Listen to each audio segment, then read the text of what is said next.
Live from the studio, folks. I'm Jimmy Selesky. Welcome back. Long time no see. I think it's been since the Halloween Power Hour, which was 12 days ago, actually, at the time of recording. Wait, no. Today's the 13th. 13 days ago. Wow. Just a little update on the channel. I'm trying to figure out exactly what direction to go here. I thought the Daily Show was a good idea, and we had that going for like 5 months pretty consistently. And then I decided to go more in the direction of like higher production value, which for me was just like, editing in a couple like clip art graphics and things. High dollar Steven Spielberg level stuff for me. And I thought that was going to really take things to the next level, kind of shorten the video duration, maximize all the analytics they tell you matters so much, average view duration, click-through rate. And to be honest, in terms of analytic performance, those videos did really well. Yet I for some inexplicable reason, the views dropped off the face of the planet. I always kind of hovered around a semi-embarrassing amount of views, but in particular, I could still get 1,000, 2,000, get lucky on a video once every couple weeks. And that just completely stopped for me. And it was right around the time that I posted a video about Biden after the debate. This is a while ago. We're talking like June at this point. And every video I put out, no matter how phenomenal it was, like, the video about the two male boxers in the Olympics. Go back and do yourself a favor and watch that video. Now, I wasn't the only person saying it at the time, but pretty freaking spot on, if you ask me. Pretty spot on. And then to imagine that got 76 views after looking back now, after it being completely vindicated, all the people that said, this is a male, and they were told that they were complete assholes, transphobes, whatever. All those people, and then an article comes out. It is known information that Khalif dude, you can now legally say, Imane Khalif from Algeria, the gold medal boxer in the women's Olympics, micro penis, Y chromosome, the whole thing.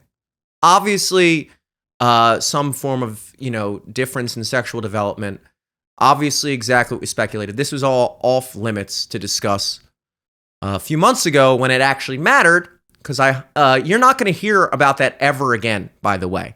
You'll never hear about that again. As I've said multiple times on this show, you're right when they just stop talking about it. Okay? That goes for everything. The vaccine mandates, that conversation didn't go away because COVID went away. COVID is still here. It is. It went away because they lost the debate.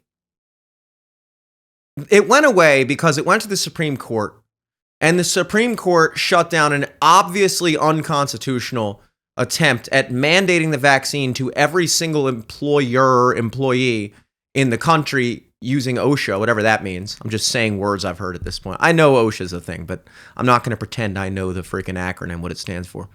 That just completely went away because it was bullshit. And there were no real... COVID, if you can recall, that happened around 2021, 2022. I want to say 2022 was when the vaccine mandate was shut down by the Supreme Court. And magically, everything just went back to normal. Like, COVID went from being the most dangerous thing ever. It would like pop back up every couple months. It would like go away kind of for a little bit and then come back. But whenever it come back, oh, we're in for a cold winter. Prepare yourselves. This is a pandemic of the unvaccinated. We're trying to get Joe Rogan taken off of Spotify for having, doctors on there saying things that were counter to the mainstream narrative. All that was going on. This massive conversation is our podcasts and misinformation endangering people. They're costing us lives. You need to get vaccinated. You're putting my life in danger. And then the pharmaceutical companies can't get their vaccine mandated in the United States. And then COVID just stops being a thing. Okay, back to normal. We were really trying to set ourselves up for a $1 trillion contract to provide vaccines for every single citizen in the country in order for them to be allowed to work, or participate in society on any level. I mean, you literally, I was turned away from venues, like shows and things. Somebody actually tipped me somebody tipped me their vaccine card once. Now I think about it. I don't know if that was a joke or an accident or what, but I remember like getting a vaccine card of some other dude in my tip jar back then. That was how serious it was. I remember like holding on to it, being like, wow, I might need this. And I did for a little bit. And then again, like I say, magically it all went away. Stopping a conversation because they were wrong. They were wrong. They had an ulterior motive. It didn't work. And then they dropped it. Same thing with the origin of COVID, as we discussed several times. COVID obviously came. The coronavirus that originated in Wuhan, China, very likely originated in the Wuhan coronavirus lab in China, where they were synthesizing this exact virus, coincidentally, experimenting with it, and it very likely leaked from there. I would venture to say, slightly more likely than the idea that it mysteriously appeared in nature as a result of a complete coincidence. And not only that, but it was able to jump species, and it managed to do all that in the exact same city, in the exact same country that this coronavirus lab also happened to exist, where they were performing this research. But if you suggested that it was leaked from a lab in 2020, you would be, have that post removed, maybe be suspended from Facebook or Twitter or whatever. And then as the bat soup explanation became more and more ridiculous to more and more people, they never came out and said, look, obviously at this point we are heavily sort of accepting as the status narrative that it leaked from a lab in China. We just don't hear about it anymore. The second the lie was shown to be a lie, there is no apology, there's no contrition, there's no redaction, there's no even acknowledgement. There's nothing. You just stop hearing about it. Trump's Russia collusion thing, everything. I mean, you name it. Any ridiculous bullshit that you've seen happen over the past, I don't even know how many years. If you don't hear about it anymore, it's because they recognize they were wrong about it. Because believe you me, the things that they do think they still have a point about, they will never shut the fuck up about it. January 6th. You will never hear the end of that. Why? Because they still think, or they did think up until last week, which, by the way, are you amazed that we've made it this far into the show and I haven't even touched upon the election yet? Whatever. We got a lot to catch up on. And I got a lot of explaining to do. So I'm doing just that. Kind of drifted off on a thing. But regardless, they were running with that January 6th thing, the convicted felon thing, all those storylines. Notice how they didn't do the Russia collusion thing once this election cycle, by the way, because they were completely embarrassed on that subject. There was nothing to that, provably nothing to that. And even the people that believe everything they hear didn't believe that anymore. Honestly, they forgot about it.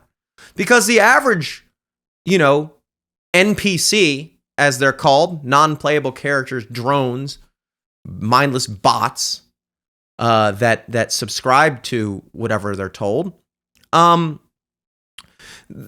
They have a lot of dots in their head, but none of them connect.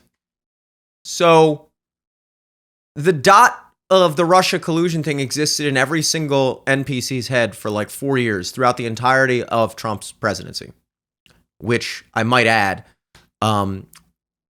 underwent 2 impeachments and the questioning of his legitimacy the entire time. I mean, a mainstream narrative touted by our most trusted news agencies such as CNN, MSNBC, and New York Times, and all the mainstream legacy trusted news agencies all agreed that our president was installed or helped to win the election by a foreign adversary, Vladimir Putin and Russia. Vladimir Putin swayed the democratic results of our 2016 election.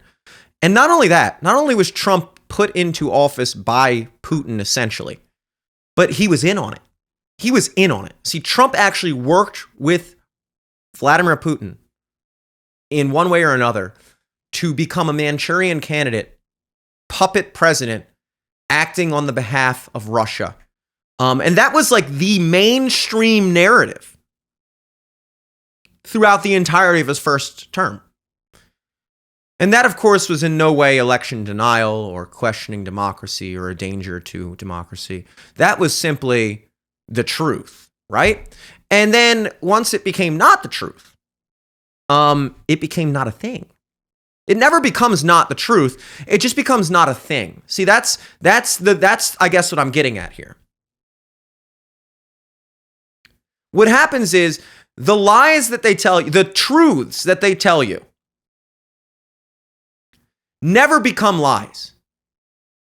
They are truths and they stay truths until they cease to exist.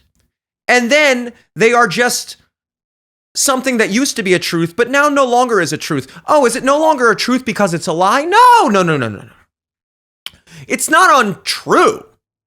It just doesn't exist. In fact, it never happened. We don't talk about the lab leak theory when it comes to COVID. We don't talk about the vaccine mandates. We don't talk about Russia collusion with Trump. We don't talk about these things. But that doesn't make them untrue. It just means we stopped telling you they're true. And that's how it goes. So, with January 6th, they still think they have a very viable case, or again, thought they did up until last week. Turns out, not nearly enough people were upset about a riot that took place at the Capitol 4 years ago over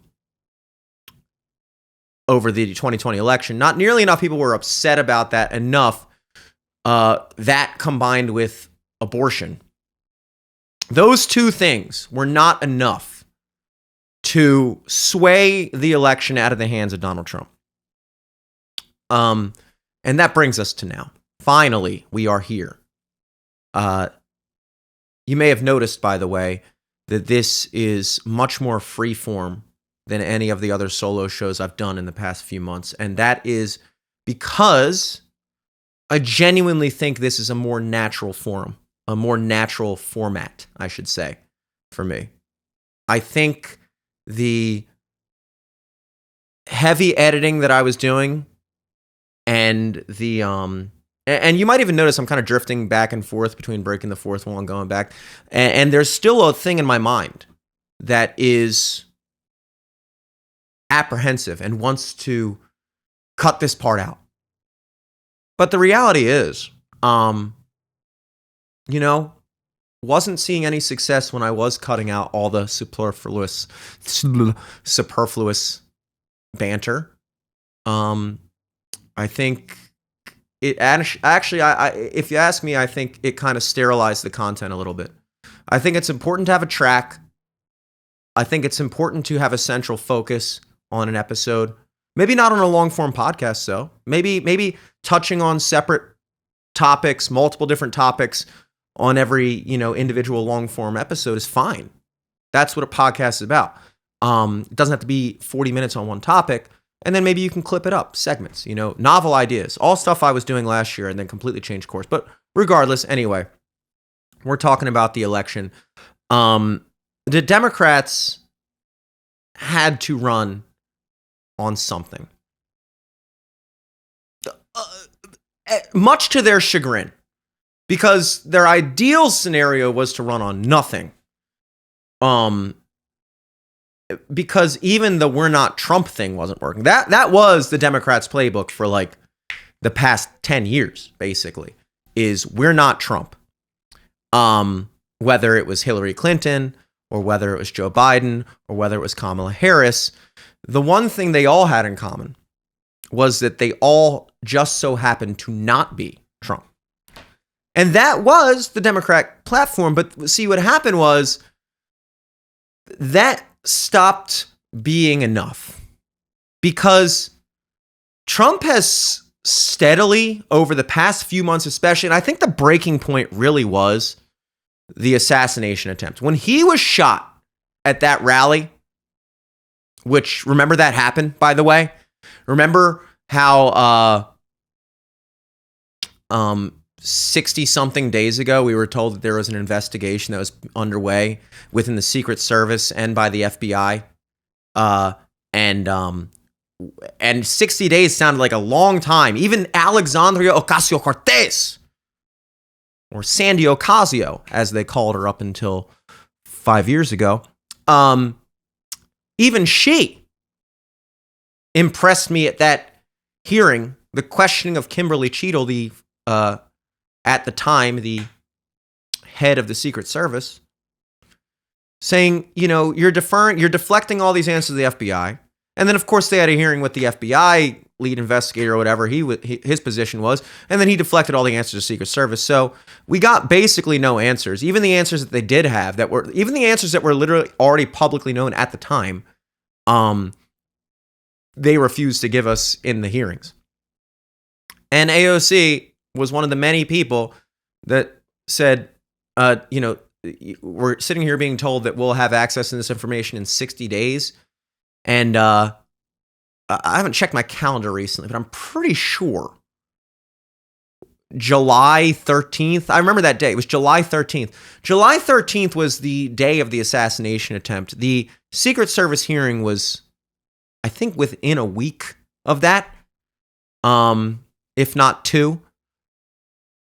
That's well more than 60 days ago, and I haven't really heard a peep about that since. So 60 days sounded like a long time after the assassination attempt, and we're now looking at, well, today's November 13th, so it has officially been 4 full months since that assassination attempt, and there's already been another assassination attempt in that time period shortly thereafter, which is even more not talked about because no shots were rang off. But again, you didn't hear anything about that. No more about that. But I think that was the turning point. That was when I started seeing people kind of being more open to acknowledging, not even necessarily being overtly a supporter of Trump, but just kind of not being afraid to fuck with him on any level. Maybe like a post. Whereas, look, I found out a lot of the secret Trump supporters in my life, and we're going to get to secret Trump supporters today, by the way, because this is, in my opinion, in fact, this is kind of the purpose of the show, believe it or not, is the secret Trump supporters. I discovered a lot of you guys, and I'm sure a lot of you guys discovered me, although I'm not very secret about my support for Trump. If you have taken any level of interest in my life whatsoever, any level of interest beyond my Instagram homepage, which I don't really get political on Instagram at all. Oh, I get a little bit more political on Facebook, but not really. Twitter, I go off And if you follow me on Twitter and you don't like it, that's your fucking problem. Twitter, I'm going off. But really, it's this show. It's this show lately in my life. I used to be a lot more vocal on social media and stuff when it came to politics. But I mean, granted, there are thousands of hours of me bashing the liberal elites on this YouTube channel, but only hundreds of views on those shows. I'm de-exaggerating, of course. We don't do that badly. So again, if you only know me in passing, you can only really assume that I probably fuck with Trump. Just because I feel like I give off that vibe. That's my long wraparound way of saying I'm not a pussy. I feel like anybody who knows me obviously knows I'm not a pussy. And therefore they should assume I'm not with her. Not that voting for a woman makes you a pussy. However, I will say, there is something a little bit cringe about a guy who is like super passionately voting for a woman because she's a woman. Like, okay, if Tulsi Gabbard ran next election cycle, and I'm just choosing her because, I think she's like a fucking stone cold stunner, honestly. She has this, like, especially with that, like, white, I think Tulsi Gabbard is, like, super fucking hot. I do. It doesn't hurt that she is a baller politician, left the Dems. You gotta love that. You gotta love a woman who leaves the left. You gotta love a based ass chick. She wouldn't be my number one person to run for president in 2028. I can think of a handful of other people I'd rather see, maybe, ideally. I wouldn't be mad if it was her. I also wouldn't be surprised if it was her. But if it was her, I'm assuming that I would prefer her over whoever the Democrats put up, unless they radically shift their entire direction in the next 4 years. And I would vote for her. But I wouldn't be like, I'm voting for a woman. I'd just be like, yeah, I like Tulsi. She's cool. I really agree with her more than I agree with the other person. She is, in my opinion, the best option. That would be me. And that would also be, I think, most Republicans or Republican voting people in that election. They wouldn't make it a thing that she's a woman per se. They wouldn't. And I think there's something a little cringe about guys who voted for Kamala that, like, even reference the fact that she's the first woman president, would be first woman president and all this stuff. It's like, dude, come on. It's just the most, like, double-digit IQ way of looking at election. That's the big one. I mean, it's astonishing to me how many people legitimately cannot fathom how so many people hate women of color in this country. Because to me, it's quite obvious. I'm just kidding. How do you not get it? No, I'm just kidding. No. What I mean by that is they legitimately think that that's the reason why no one voted for, not no one, but that's the reason why a lot of people, or the majority of voters, did not vote for Kamala. To them, it literally came down to, this is a woman. This is a woman of color. Period. What do you mean? What do you mean? What else? What do you mean? What's their policies? What do you mean? I just told you everything you need to know. And that's what the election was in their minds. It's like, I don't know, like American Idol to them. And this is kind of another thing we've touched upon on the show in the past, which is, if you truly see things that simplistically, if you truly see things that black and white, then if I saw the world that way, I would also be livid and in disbelief about the results of this election. If I legitimately saw things as simple as Trump is a Nazi, rapist, felon, racist, xenophobic, transphobic, every other word that I learned, if I thought all those things about Trump, and then as it pertained to Kamala, democracy is on the ballot. She's the only thing that can save us from democracy. She's a woman. She would be the first woman president. She's a woman of color. And that's like the baseline level. And then if I even threw it in further, like, women's rights and all, like just the most simplistic verbiage of that issue. Just some men just want to tell women they don't have rights or whatever. And that was like, I'm not even going to get really into the abortion thing today, even though the Democrats did decide that that's what this election was about. So, you know what, maybe I will a little bit. But the point is, if that's what the election was about to you, a racist, evil, rapist Nazi who wants to take away all of women's rights versus a wonderful, joyful woman of color who is the most qualified person ever. If that was how I saw the election and then saw that Trump won, I would be floored. What are you mean to tell me that more than half of the voters in this country support a rapist, felon, racist Nazi?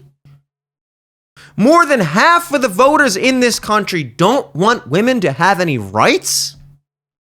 More than half of the people in this country, voters, that is, simply do not want to see a woman of color president? I thought we were better than that.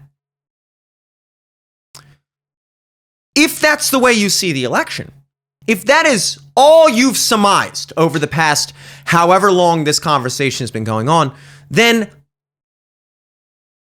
I feel for you. Because it's a scary day to be you. It's a scary day to be brainwashed. It's a great day to not be. Because it's been a terrible past 4 years to not be brainwashed.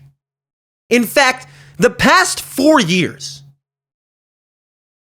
even more so than the 4 years before that, 2016 to 2020, that was one thing. That was annoying. It was annoying to not be brainwashed.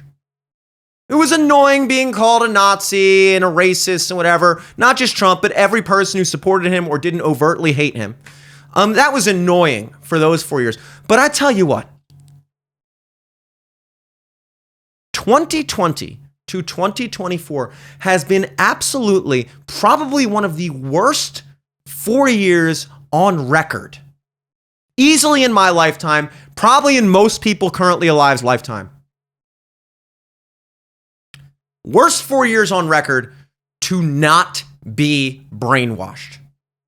And I didn't even realize that until the day after the election last week. When I woke up on Wednesday morning and saw that magically 12 million mail-in ballots did not come in overnight in all the swing states to flip the election for Kamala. When every Trump voter / supporter woke up the next morning and saw that the election wasn't stolen from them for the first time ever and definitely not in 2020, at least for me, it was like waking up from a bad dream. I woke up with like energy. Energy? What the fuck is energy? I haven't had energy in fucking 5 years. I've had coffee. Not a lot of energy. I woke up with purpose? Purpose? For what? You live in a garage. No matter how much money you make, you're never going to get ahead. You're never going to put a cent in a savings account, much less get a house. Be able to afford to live somewhere without a roommate or to have to marry someone just to be able to afford fucking rent. Have a long-term girlfriend, roommate, girlfriend. It's the only way you can afford. Like, you're not going to be able to do any of that. Even though on paper I make more, I think apparently I make more than the average American. Flex, big flex. That is right, folks. You are looking at a slightly above average level income person. And I feel comfortable inserting that brag because A, it's a very pathetic brag. Especially coming from a guy who lives in a garage. That is a statement I'm making to say, wow, yeah, I don't have to live in a garage. I have other options, but none of them are comfortable financially. None of them are like, oh, I can, yeah. Live in the best I can do comfortably besides this is to like live in a large townhome and like rent out an individual bedroom in that townhome. That's like my best option in terms of something I can comfortably afford as a person who makes more than the average income of an individual in America. So that's not just me, that's everyone in the country who's not making like well above average income or dating someone or is fine with living. Like having a roommate is almost a necessity. Living alone is like something that is just not available to the proletariats anymore. So I had all that on my plate in one way or another. And then all of a sudden, the prospect of being able to like put money away, pay off debt, have my dollar mean something anymore, afford everyday life, that was really the main thing for me in terms of personal life. And I say that because that was, as we were shown on Tuesday, November 5th, by the people of America, the voters of America, that was what mattered to most people. That was the top issue. We had seen this in polls where if you were a person who consumed mainstream news, talk shows, late night, whatever, New York Times, Democracy Dies in Darkness, if you were a person who went along with all that stuff, entertainment, Hollywood, all that, you would genuinely be convinced, A, that 95% of the country not only was leaning Democrat, but actively hated Trump. Hates him. They hate him. You would assume that because 95% of the discussion around Trump on those platforms, mainstream platforms, is anti-Trump.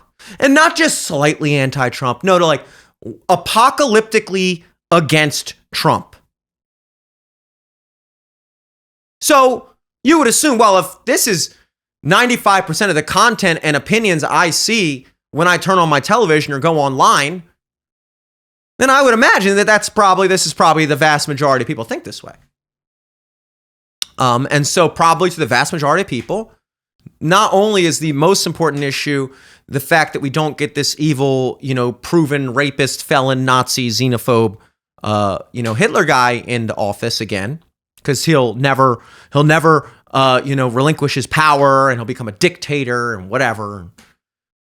So not only is that the biggest issue, but also you have the other incredibly pressing issues that trouble the minds of most Americans on a daily basis more than anything else, which are, of course,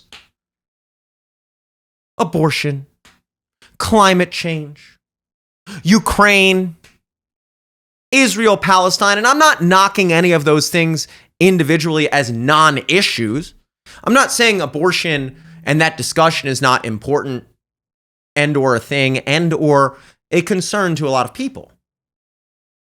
Same with climate change, same with Ukraine, same with Israel, Palestine. These are all things that people care about.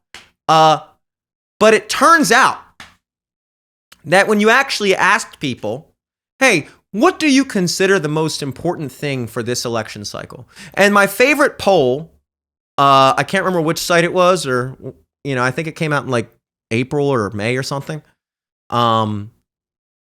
Was they did what's called unprompted top issue for voters. Unprompted is important there because you can kind of lead someone to the answer you want if you make it like a multiple choice. It's kind of like that whole theory, like if you're like, you and your friend, like you get caught doing something. Let's say you were cheating on your girlfriend, and then your girlfriend questions you in front of you and your friend, and she's like, "Where were you on Friday?" And you're like, "Babe, I told you I was at Billy's house and we were doing this and blah, blah, blah, blah." And then she's like, blah, blah, blah, blah. "So Billy, where was he?" And he's like, "No, he was at my house." Like you gave Billy the answer. But if she just asked you and Billy separately what was going on, you might have not come to that answer. I don't know if that was the best analogy, but it's kind of like it's called leading the witness in court. It's a thing. If you go up to someone and say, which of these 4 issues do you consider the most important issue going into 2024? A, climate change. B, abortion. C, immigration. D, the economy. A lot more people are likely going to say something, not that is their actual top issue, but the thing that they think should be their top issue. They'll remember that, oh yeah, I forgot. Of course, climate change is the most important. Of course, that's the most pressing issue because it's our planet and blah, blah, blah. Oh my God. Yeah, of course. Well, yeah, they'll remember abortion's supposed to be the most important thing. That's what you're supposed to think. But when you just go up to them and say, hey, what do you consider the most important issue for this election? And you don't give them any choices, you don't give them any hints or reminders of what they're supposed to think. Just first thing that comes to mind, what is troubling you the most on a daily basis? The overwhelming plurality of people listed economy, inflation, and somewhere in second place is like immigration. The economy, inflation, which is kind of the same thing, kind of, and immigration.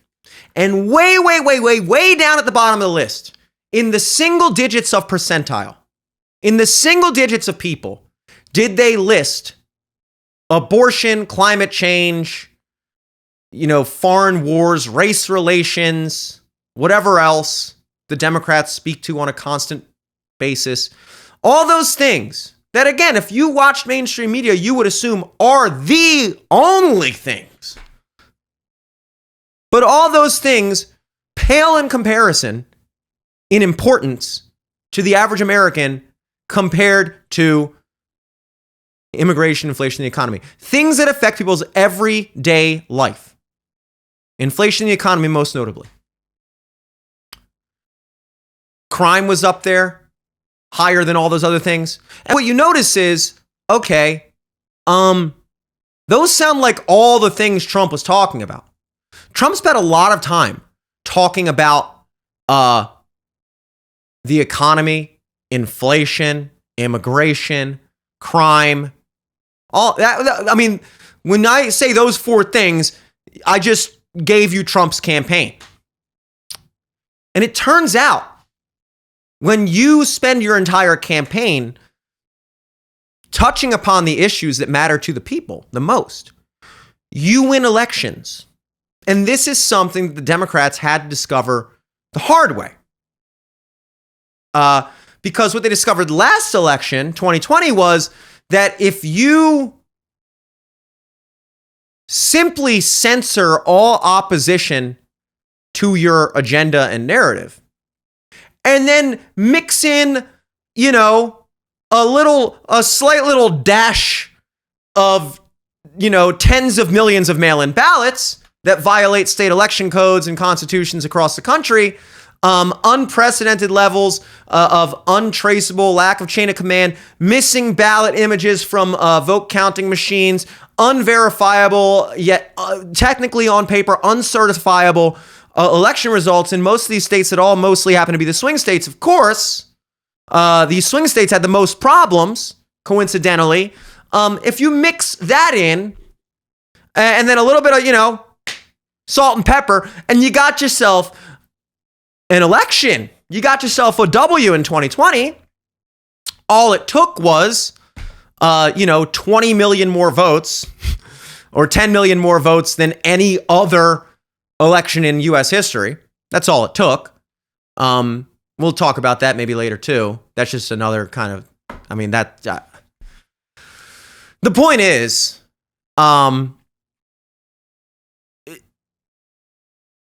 Trump spoke to the things that most Americans cared about.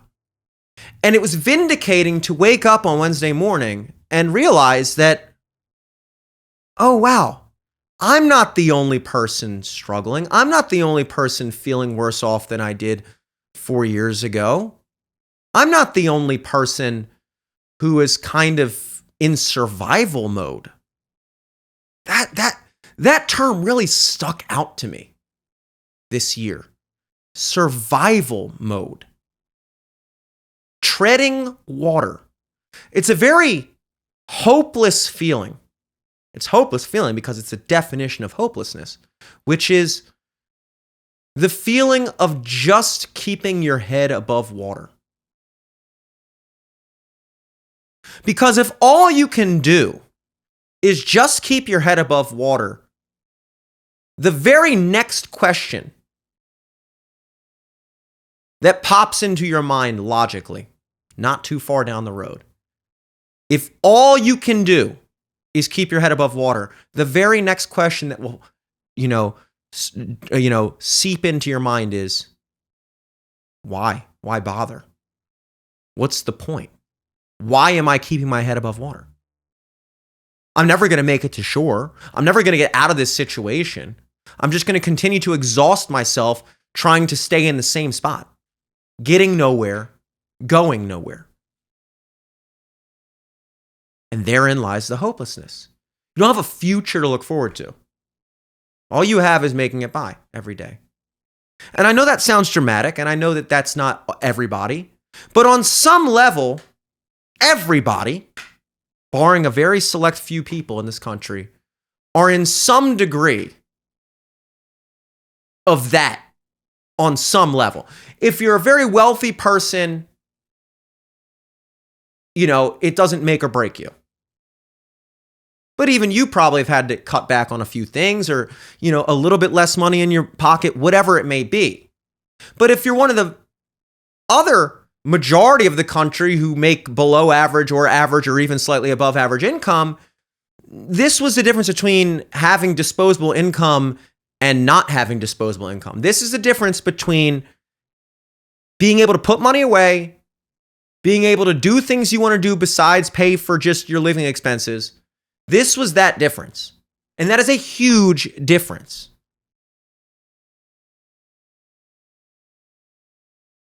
And to wake, this is the thing that I think people have a hard time understanding. I've said this before, whatever. This is an important thing to get. Not saying you don't get it. Just, it's an important thing to get. It's an important thing for me to say. You always hear from red pill, libertarian circles, whatever it may be, inflation is a tax. And once you get it, it makes perfect sense why they say that. But for the longest time, at least I didn't quite understand what they meant by that. What do you mean inflation is a tax? Well, if I told you that the American dollar, the US dollar, has lost more than 20% of its value since pre-COVID, the end of 2019, beginning of 2020. Your dollar is worth $20 less. It now costs you $1.20 to purchase something that would have only cost you $1 in 2019, 2020. Put that up to a large scale. Something that would have cost $1,000 in 2020 is now $1,200. You know? Put it this way. If you're one of the average Americans, the average median income in this country is $50,000 a year for an individual. $50,000 a year. If you made $50,000 a year in 2019, in order to have the same relative income to dollar value, cost of living, and everything, which is now 20% more, you need to make $60,000 a year now. If you are not making 20% more money than you were 4 years ago, you are making less money. Even if you see the same numbers on your paychecks and the same everything, what you're not seeing is the same number in your bank account. You're probably wondering why that is. Well, because you're not seeing the same numbers on your grocery bills. You're not seeing the same numbers on your rent. You're not seeing the same numbers on anything. You're not seeing the same numbers on anything other than your paycheck if you're lucky. If you're lucky, those numbers are still the same or higher. But 20% is a big fucking raise. If you made $100,000 a year in 2019 and you're not making $120,000 a year now, guess what? You're poorer. Okay, so that's inflation. Tax though? Well, yeah. Because if you take someone's money and make it worth 20% less through various means of government spending and whatever else, that has the exact same net effect of if you just imposed a 20% tax on every person in the country. So there's two ways to turn your $1,000 into $800, aka 20% cut. Take $200. There's two ways to do that. You can A, go up to me and say, hey, notice you got $1,000 in your bank. I'm taking 20% of that. Now you have $800. Oh man. Or I can just print a bunch of money and do a bunch of other shit, whatever those things may be, all the various things you can do to cause this. And now your $1,000 still says $1,000, but it's only capable of purchasing you what $800 would have purchased you 5 years ago. So effectively, I have stolen the same amount of wealth from you, except this way it's much more sneaky because no American would have agreed to a broad 20% sweeping tax on top of all the other taxes we pay. No American would have agreed to that. If that's what you said you were going to do. So, of course, that's why they didn't say that or do that. They just did it the other way, which is destroy the money you have, destroy your wealth. And that's why you're struggling. That's why so many people are struggling. And that's what people fucking cared about. But the Kamala voters, the Democrats, decided for us that this election was not about that. You know, haven't even gotten into the immigration thing, haven't even gotten into all those other things. Just the main thing, economy, inflation, whatever, boom. Haven't even gotten into the, how the all net job growth has I think the most recent video we put out on this channel, that all net job growth, in fact, more than all net job growth, 107%, I think we did the math, 107% of job growth in this country since COVID, 2020, as of, I think, earlier this year. As of earlier this year, all job growth in the country has, more than all of it, 107% has gone to foreign-born immigrants. It's gone to immigrants. Because the net job growth, the job growth for American-born people is negative. We're still down a couple 100,000 jobs since 2020 for American-born workers. So the job growth for American-born workers is actually pulling the total job growth down. But luckily, the jobs growth for immigrants And that doesn't distinguish between illegal and legal, but regardless, who knows? The point is that the job growth for immigrants of any class is up 2.9 million.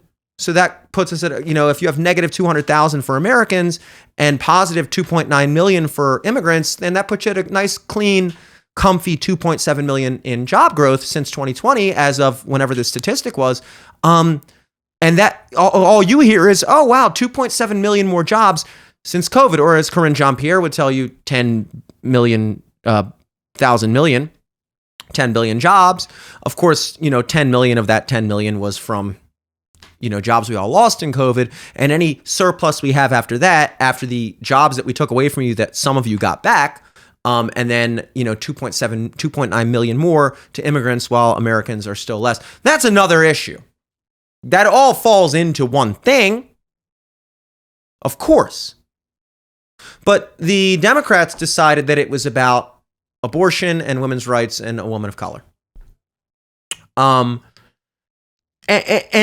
there's two main points I want to get to when I discuss this.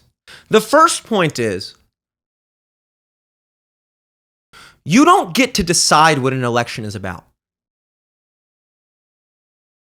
Now, it is advantageous to control the what is the word I'm looking for? Not narrative, to control the question. He who 90% of finding the right answers is about knowing the right questions to ask. I think that's a saying. It sounds right. And it's very true. It's very true. And again, this goes back to leading the question with, the unprompted, what's the top issue for you? When they asked voters, what's the most important issue? And why there is a difference between not providing them with multiple choice options versus giving them options. Because you can kind of sway the direction of people one way or the other.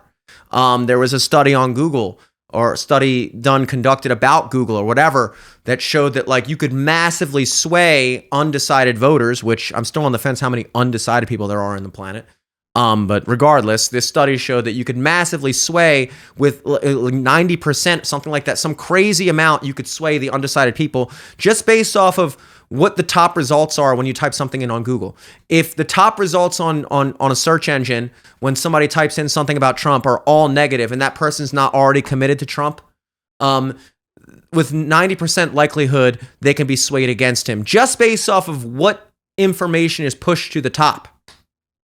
So this is all very known psychological stuff here. This isn't crack theory.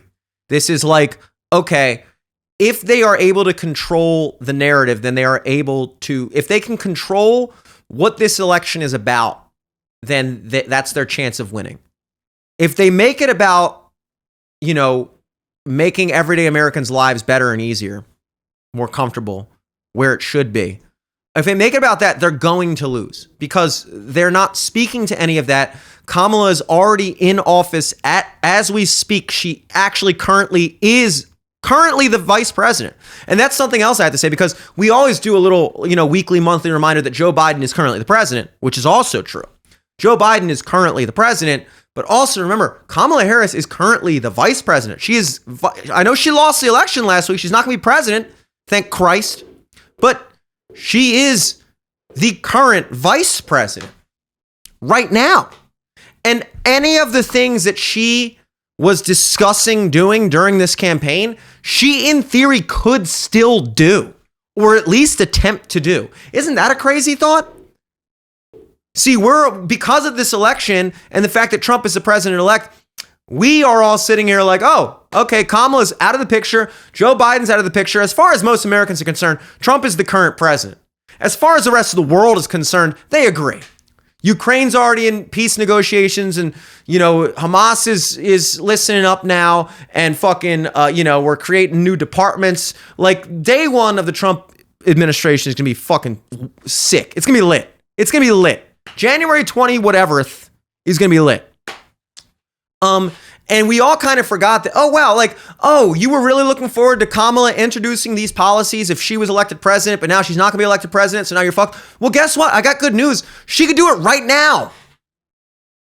She wants to get a bill for a tax credit passed. She is the vice president along with Joe Biden until January 21st, 2025. That's more than 2 months away. She has more than 60 days, more than the time needed, apparently, for the Secret Service to investigate the Secret Service on what happened in the Secret Service when Trump was shot in July. And we were told 60 days for that, and that was a long time. You get a lot done in 60 days. If you don't pay your rent for 60 days, you're fired or evicted. Guess what? If you have 60 plus days to be president and vice president, you can get some stuff done if you actually intend to do so. If Trump can do all this shit on day one of his term, according to him, we'll see. But he's already getting a whole bunch of shit done on day negative 72 or whatever we're at right now. He's gotten more done on day negative 71 than Biden has done throughout the entire term, if by getting more done, you mean getting more good things done.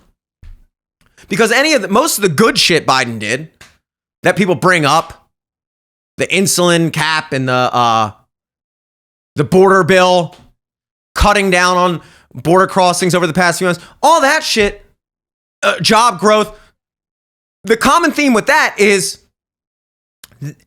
it's all stuff Trump already did and then Biden undid and then redid it. Oh, didn't Trump put a cap on insulin prices and then Biden undid that and then redid it? Maybe it's slightly better. Maybe it's not. I don't know. That's the one I'm least familiar with. Someone educate me if that's not the case.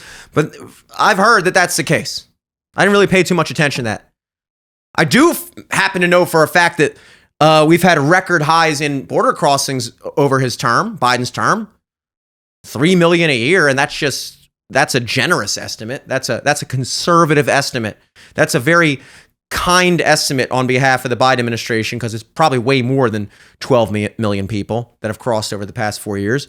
But 3 million per year, whatever, that's the best. That's the most favorable estimate, is still blowing every other year a term on record out of the water. But recently, it's been cut back a little bit. So congratulations, Joe Biden. You have succeeded by blowing any other year on record out of the water in terms of illegal immigration border crossings. And then by cutting back on that slightly, you can now call that an improvement. You're still way more border crossings more than Trump had during the entirety of his administration. Inflation is still high, but you can say inflation is going down because it was at astronomical levels. It was at like 9.5% in 2022.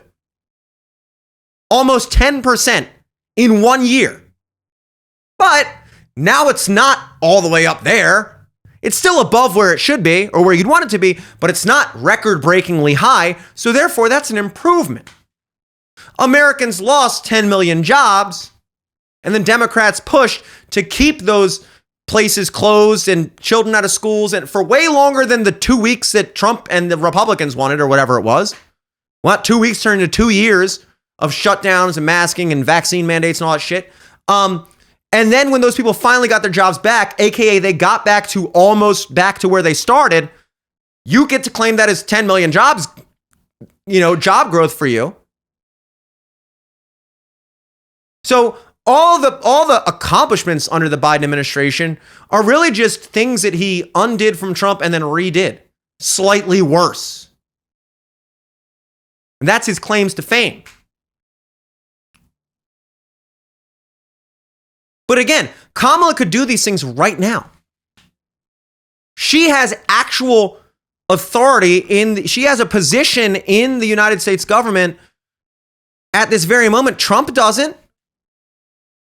Trump is just planning for his term, which doesn't take place for over 2 months from now. And he's already been more of an effective leader than someone who is currently occupying that office. So that's just food for thought. It goes to show you that all the things that you thought were going to happen under a Kamala presidency are not going to weren't going to happen, because if they were going to happen, they could be happening now, or they would have already happened. She's made no effort to really separate herself from Joe Biden. So the whole, oh, well, this would be a Kamala presidency, not a Joe Biden presidency. I don't know what you want to call the Joe Biden presidency, but whatever you want to call that is the same thing you can call the Kamala Harris presidency. The Democrat establishment presidency. That's whatever their platform was, whatever their agenda was, Kamala, Biden, Clinton, whoever the fuck it was going to be playing that role, playing the role of president under the Democrat Party, it was the same fucking agenda. So no, there was going to be no difference between a Biden and Harris administration.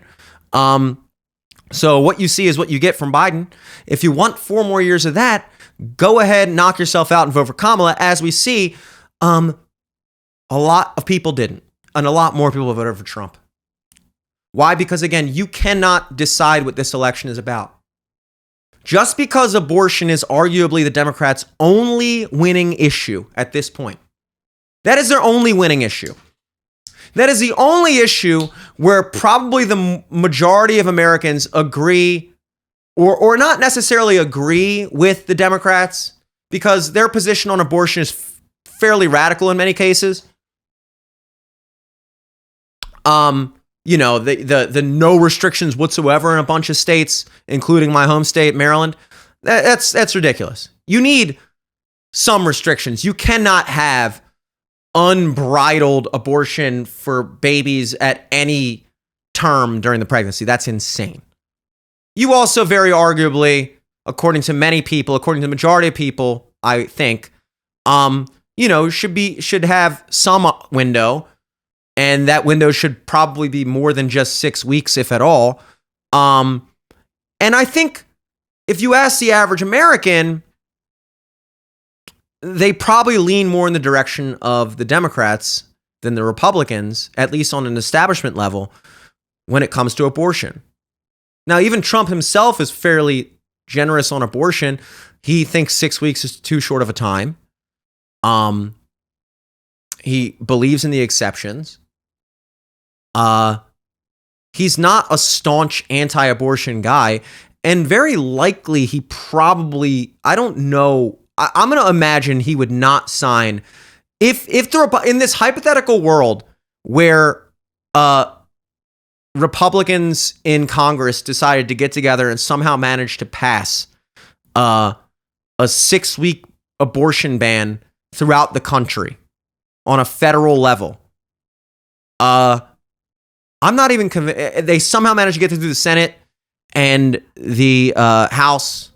The Republicans do have the majority in both houses of Congress now, which is another big thing we're going to get into. But they somehow managed to get that passed. I'm not convinced Trump would sign that. In fact, I'm going to say he probably wouldn't. He'd sign a 15-week ban for sure, I think. And look, honestly, 15 weeks is good. That's probably my line. I mean, people usually say, like, obviously, when it comes to abortion, just to get it out of the way, I don't really have a super hardline opinion about abortion. I have a very hardline opinion about people who tell me I'm a shitty person for not having their hardline opinion. That's what I'll say about that. Okay? I think it is the aborting of a human life. No, I don't think it's not nothing. No, I don't think you get to arbitrarily decide when life begins based off of your personal convenience and opinion. Life begins at conception. It's the only scientific way to define it. Sure, the fetus doesn't look like a human being, but guess what? If you leave it alone and things go normal and as planned, it's not going to wind up being a dolphin or a fucking a seal or a kangaroo. It's going to grow into a human being because that fetus is the beginning of a human life. That's just what it is. At any level, that is the case. However, do I agree there should be some room for abortion for those who decide they want to do it? Sure, I really Look, I hope I'm never in that position. When I was younger, I used to say, look, man, if I got a girl pregnant, blah blah blah, like blah blah blah, I would get it early in the pregnancy. I would want to get her to get an abortion.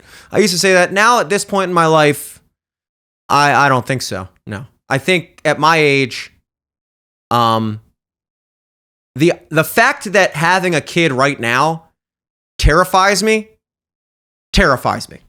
It used to be that having a kid, the idea of having a kid terrified me when I was like 22.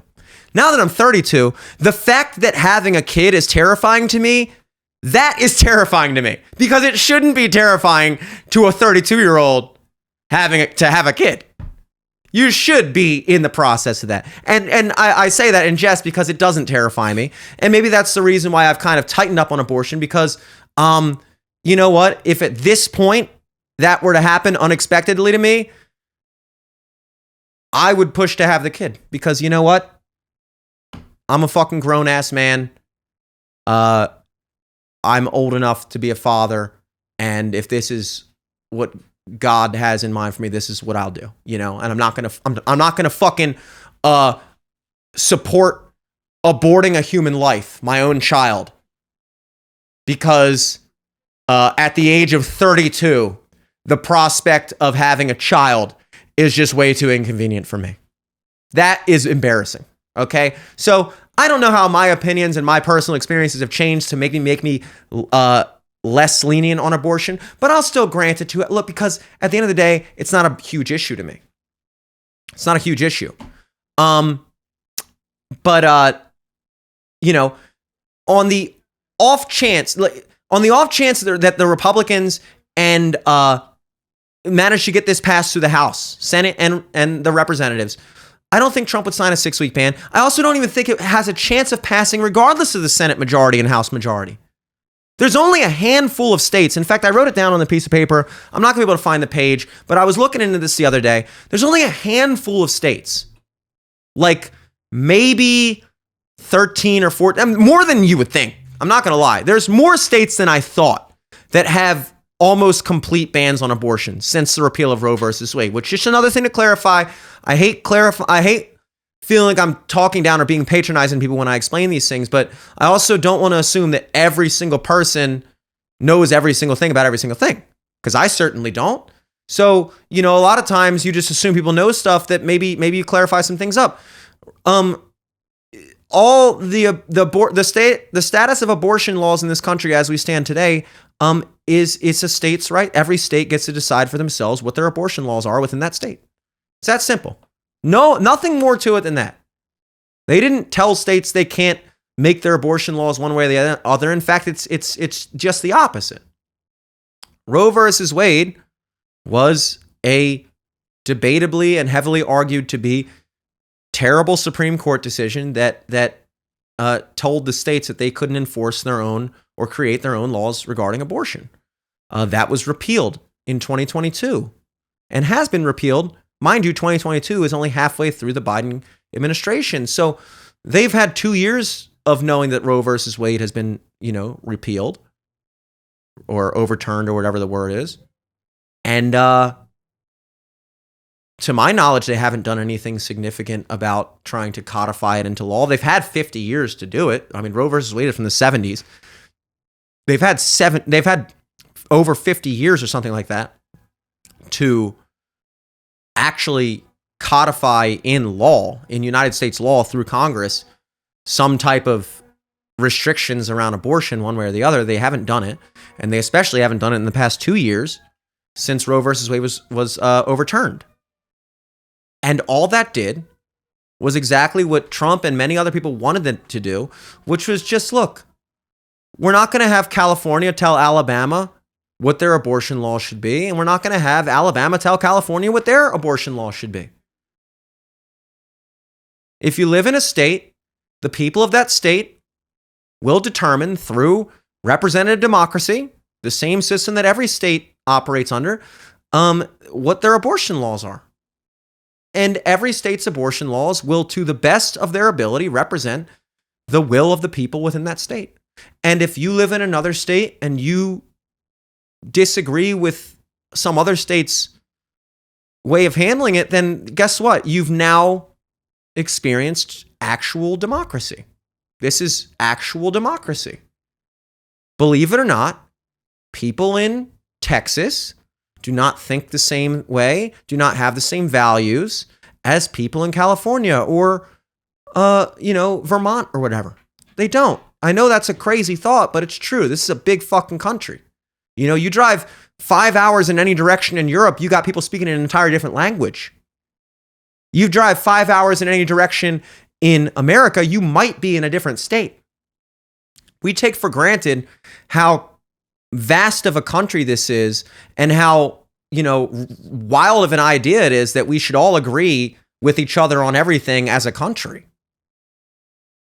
If you live in France, you can get to England pretty quick. Spain, whatever, Portugal, again, entirely different governments, entirely different sets of laws, entirely different languages, cultures, everything, religions, all those things, entirely different. In the same time it takes me to get from Baltimore to Nashville. And I can drive 10 hours to fucking Nashville from here and speak the same language to people with a slightly different accent, slightly different culture. And we take for granted just how different of a culture it is. Because we're speaking the same language and it's, I'm still in America. Still in America. Just kind of different. No, we're very different as a country. And that's why anything that we can't agree upon on a national level should rightfully be pushed down to the states. And that's all I'll say about the abortion thing. Do I think that, people have batted around the idea of, if you live in Texas and it's illegal for them to have, it's illegal for you to get an abortion in Texas at any point outside of health to the mother or whatever. Should they be able to prosecute you if you drive to a state that it is legal to get an abortion, then have it performed there? Should Texas be able to? I don't think so. No, I can't think of any other state law where if you do something that's legal in the state you did it in, your home state can prosecute you. I mean, they were talking about this on the Dave Smith, Joe Rogan podcast last week. But I've been thinking about it as well. If weed is legal in California, let's say, and it's not somewhere else, I don't even know what states it's not legal in, but let's say, and I go and I smoke weed while I'm visiting my friend Scott in LA, and then I come back to my home state where weed isn't legal and they can prosecute me for that. Even with gun laws, in Maryland, you need a permit to carry a handgun on your person, open or concealed. In fact, open carry is not legal of a handgun in Maryland unless you're an active duty security officer, police officer, whatever.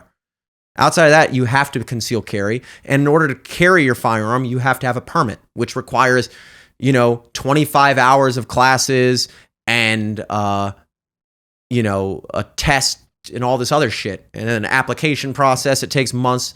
It's a whole fucking rigmarole just to be allowed to carry a handgun in Maryland. Meanwhile, you can go, I could have and you also have to have a license to be able to even purchase a handgun.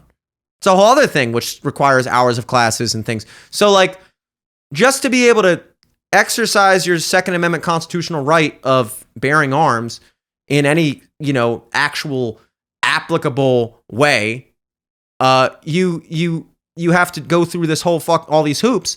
Meanwhile, I can go to Florida and wear a gun, and it's a constitutional carry state. I don't have to have a permit to carry a gun in Florida. But okay, so I'm a resident of Maryland. So let's say I go down to Florida. I haven't got my permit yet, let's say, my wear carry permit in Maryland, and then I go and I'm walking around in Florida with my gun, carrying my gun, which is perfectly legal in Florida to do so. And then I come back to Maryland and Maryland, prosecutes me for that? No. If it's going to be a state thing, let it be a state thing. I mean, look, I guess the point is, as it pertains to abortion, there is no right answer for this. The point is that abortion is the only thing the Democrats had. Abortion is the only thing they had besides Trump being evil. And we just talked about how the whole Trump is evil narrative has kind of fallen on its face lately. And that's the point. You don't get to decide what an election is about. You don't. People decided very plainly across the board that this election is about all the things we discussed earlier about the economy, inflation, immigration, and what have you, crime and everything else. That is what the people of this country decided.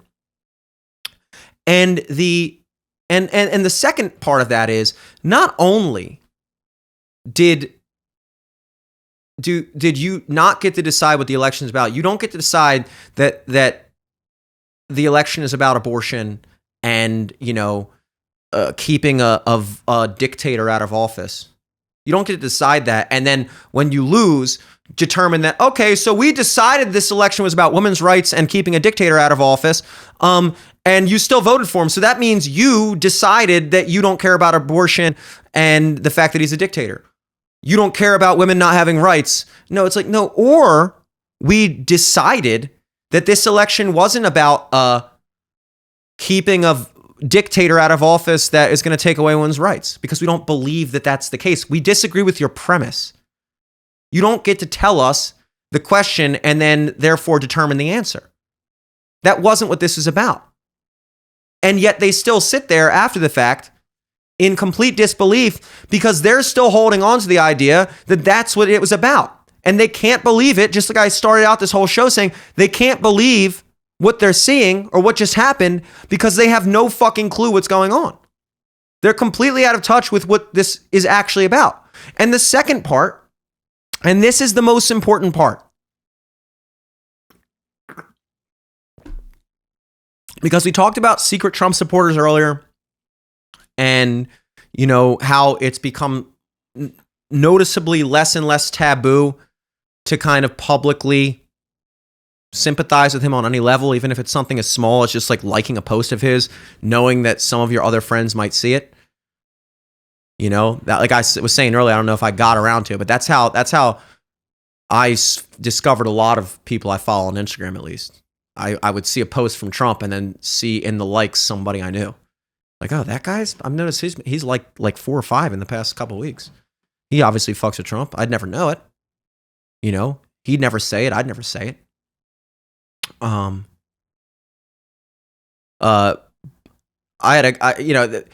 point is, it was like that because the one thing the Democrats have done a phenomenal job at,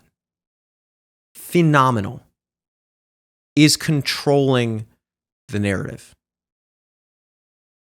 Even if most people don't believe the narrative, as we saw, they've done a phenomenal job of positioning themselves as the mainstream, as the majority. And they've done a great job of making even the most staunch conservative Trump supporters, even the most patriotic, they've done a great job of making you feel like you're in the minority. They've done a great job through Hollywood and entertainment and control of, everything you see on TV and sports and everything on the New York Times and all the most trusted media and experts and everything. They've done a great job of positioning themselves as, look, this is what most people think in the country. And guess what? If you're a Trump supporter, you are part of a very kind of just extremist fringe group of people that are not only bad, but you're also stupid. You're stupid and evil. And there's not a lot of you. And most people are liberal. Most people sympathize with the Democrats. Most people don't like Trump. And you would agree with all of that if you weren't paying attention. If you didn't know any better, you would agree with all of that because it's all you'd be able to see. And anybody who's not open to the idea that you're actively being lied to and gaslit on a daily basis would have to imagine that, okay, well, if this is what I'm seeing in front of my eyes every day, then it must be because this is the case. And then what happens? What happens is last week, 5 million and counting more people voted for Donald Trump than Kamala Harris. Donald Trump, a Republican won the popular vote in an election in this country for the first time in like 2 decades. It's been a long time since that happened. I think probably maybe, I don't know, did George Bush win the popular vote in 2004? I don't know. That might be the most recent time. It's been at least 20 years.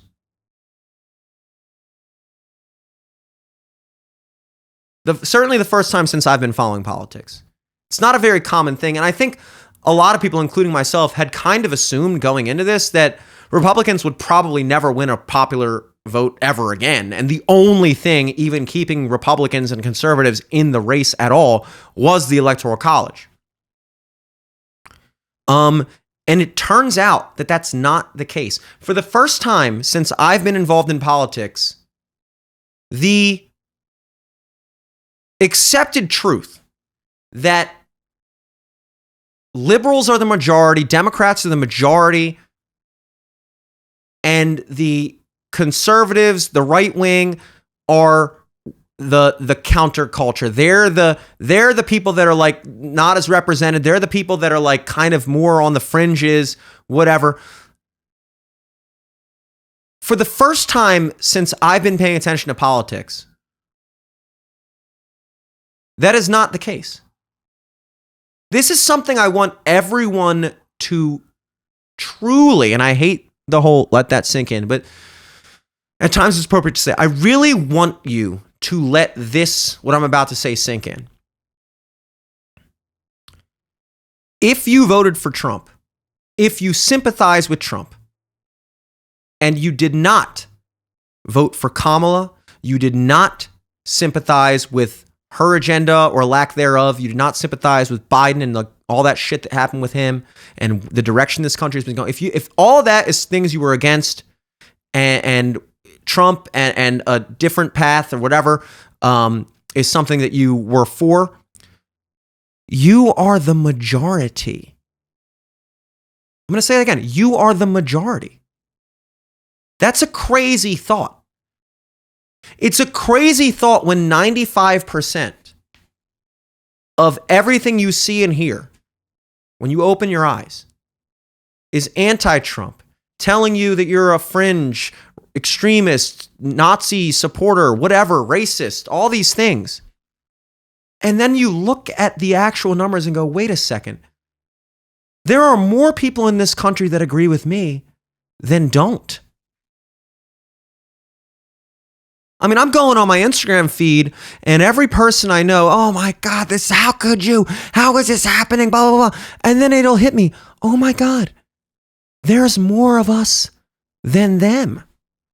I always assumed at the very least there were more of them than us.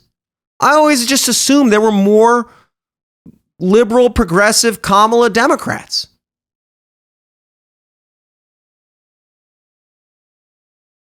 And that's not the case at all.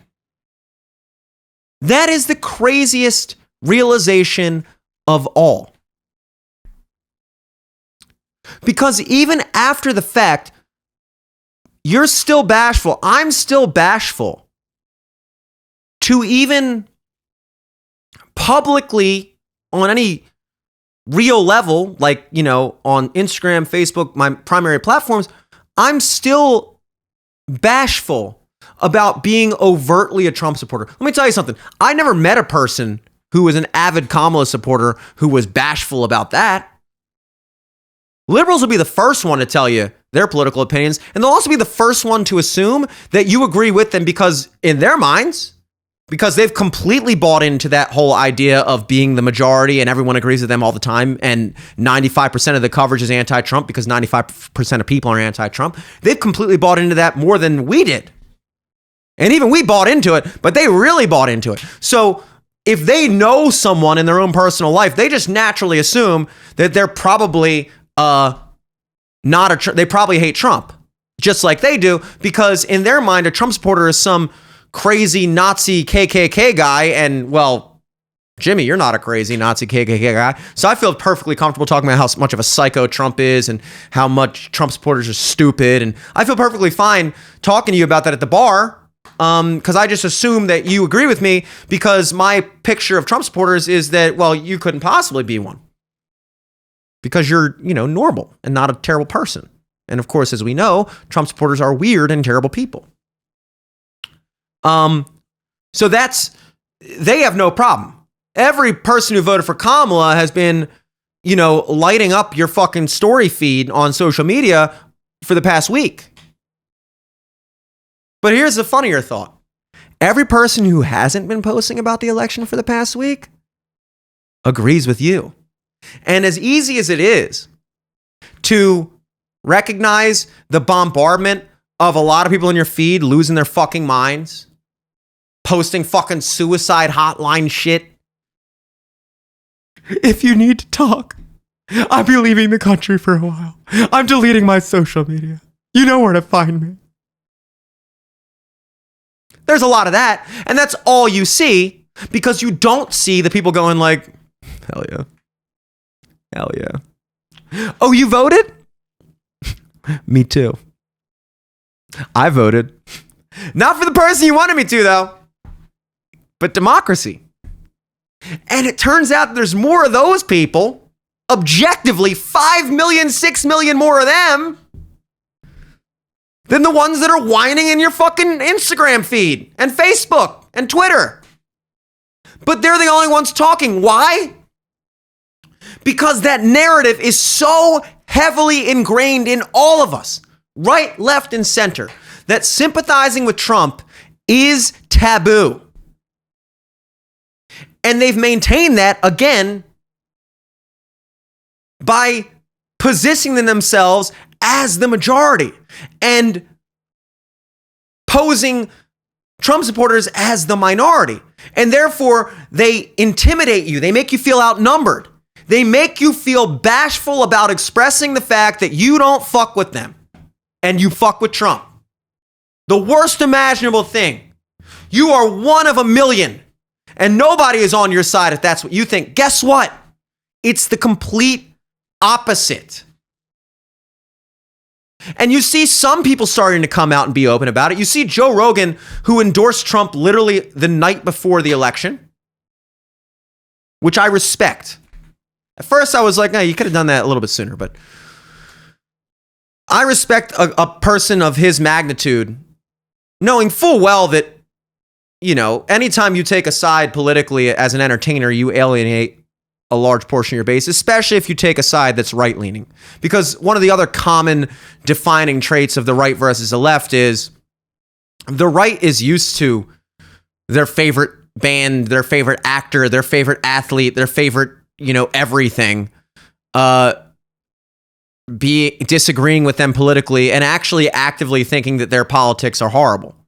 Like the right, if you ask the average guy who's right-leaning, he's perfectly aware that his favorite actor that he just saw in a movie, probably thinks that Trump supporters and right-wingers are horrible pieces of Nazi shit. And yet he'll still go out to see that movie. He can still enjoy that band. He can still watch his favorite game, whatever, sports. The left isn't like that at all. When the left finds out that you're right-leaning, they don't even know how to deal with it. And they especially aren't going to continue to support you. So one of the riskiest things you can do in business is come out in support of right-wing ideas. Because if you come out in support of left-wing ideas as a business, you'll make all the leftists happy and you'll just slightly annoy the right-wingers. And they'll be like, fucking Target's doing this stupid shit. I mean, we've had a couple instances with the boycott, the Bud Light thing, whatever. And it's like, and I think those did make a difference because it actually showed businesses like, hey, this whole thing that you've been doing for the past 10 years where you're just exclusively pander to the left because they're the only ones that are going to hit you in the pocketbook if you don't. We're going to now officially, as as conservatives, say, if you exclusively pander to them, you're not going to have our support and you're going to lose our business. And then businesses had to go like, okay, so it's not just a foolproof plan to just exclusively pander to the left nonstop and bank on the right wingers, still shopping here or still purchasing our product. That was huge. But for Joe Rogan to come out and risk losing a lot of listeners by openly endorsing Trump, that was a respectable move on his part. And then also you got look, the reality is the majority of people who listen to Rogan are either Trump supporters or people that sympathize with Trump on some level. They're not radical anti-Trump people. You know, if you're listening to Rogan, because it's a Venn diagram. The Venn diagram of people who hate Trump and people who don't like Joe Rogan is one circle, pretty much. It's barely not one circle. Most progressive liberals think Joe Rogan sucks. They've never listened to more than like 1 second of his podcast, but they have a lot of things to say about him, and it's all negative. So I don't think Joe Rogan lost a lot of listenership by just saying, you know what, dude, I know much like a lot of virtually every main big time comedian, top of the line comedian, stand up in the industry right now, Theo Vaughn, Tim Dillon, Shane Gillis, Tony Hinchcliffe, throw in Joe Rogan, you know, don't throw in Bill Burr because he's fucking, you know, whipped now. But they all fuck with Trump. I'll tell you what, I'm not saying every single one of them voted for Trump, but not a single one of them voted for Biden. You think fucking Tim Dillon or Theo Vaughn or any of those guys voted for Biden or Harris, Kamala? You're nuts. You're nuts. No, they did not. But only recently, and then you had Dave Smith on there, who's one of my favorite people to listen to when he's on Rogan. He's saying, oh my God, I'm so glad we won. Elon Musk is openly, you know, working with the administration, a part of that administration. Like, it's amazing that now you're starting to see the dust kind of clear, and people are kind of coming out of the woodworks and being like, hey, by the way, I noticed that we're actually in the majority in this country. Like, most people that voted for Trump. So I don't know why we're still so afraid to talk about that. Like, we should be as open to discussing that as the Kamala voters are open to fucking losing their minds. Like, but again, it's still so ingrained in us to not do that. And that just speaks volumes to the level of which we've been lied to. That's what it is. And while it's vindicating and refreshing and honestly rejuvenating, like, I feel rejuvenated.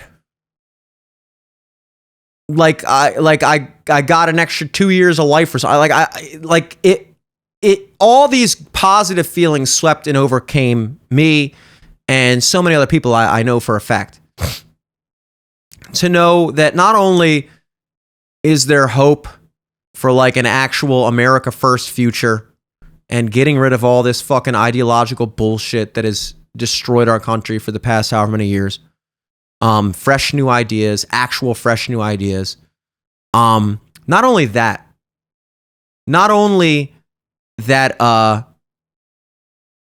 you know, I realize along with so many people that I'm not alone. That no, I wasn't crazy. I wasn't crazy. It turns out all that shit I was personally talking about, you know, the likes per post. I had another video queued up for that because I actually had been actively tracking those Instagram weekly likes per post. I did a video on it. I forgot what the video was called. It was a couple months ago when I had first started tracking it. I think at that point it had only been 6 weeks into Kamala's campaign. And I think it was called Don't Believe the Hype. That's what the video was called. Don't Believe the Hype. Remember, I posted it while I was on family vacation in Ocean City. And the thumbnail was like Kamala smiling and then like a blue line going down, like a line graph. Classic YouTuber thumbnail. I've been getting good at that, I think, to no avail. And I was discussing weekly likes per post, which were taking... I went through both of their Instagrams, Kamala's and Trump's, and I started at the launch date of Kamala Harris's campaign, which was, I believe, July 20th, Saturday, July 20th, because it was exactly a week after Trump's assassination attempt on Saturday, July 13th. And what I did was I went through all their Instagram posts and tabulated how many likes each one of them got. And then I sectioned it off into weeks, like week 1 of the campaign. That would be Saturday, July 20th to Sunday, July 26th. That would be week 1. And then week 2 would be July 27th to, August, whatever the fuck that would be. 3rd or something. 2nd, I don't know.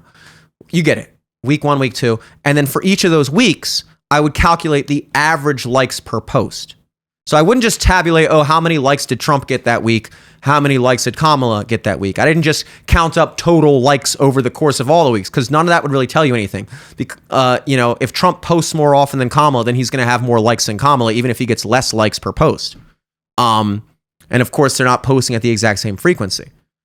However, the beautiful thing about likes is that you can only like a post once.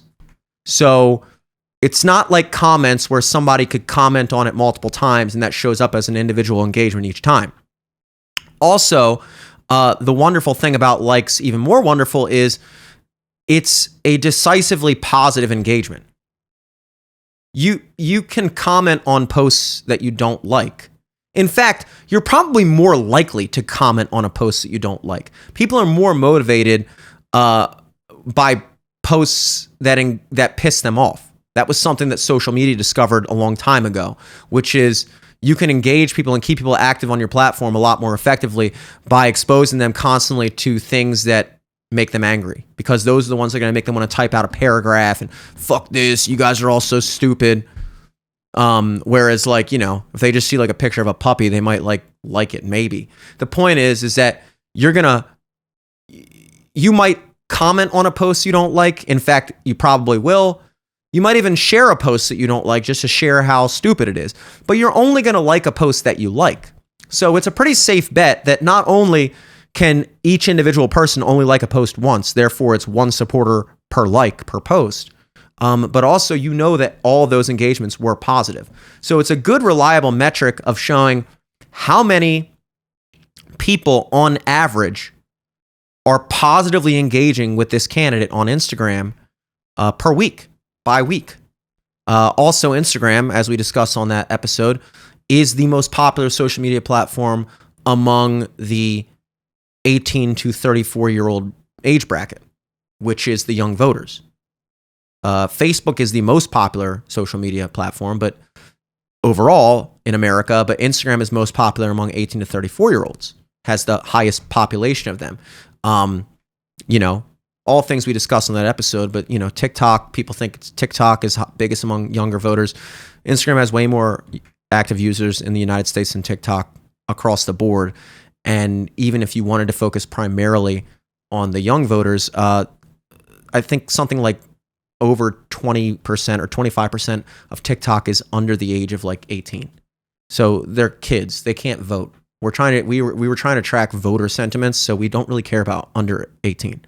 18 to 34 Instagram, that was the best metric. So likes per post per week.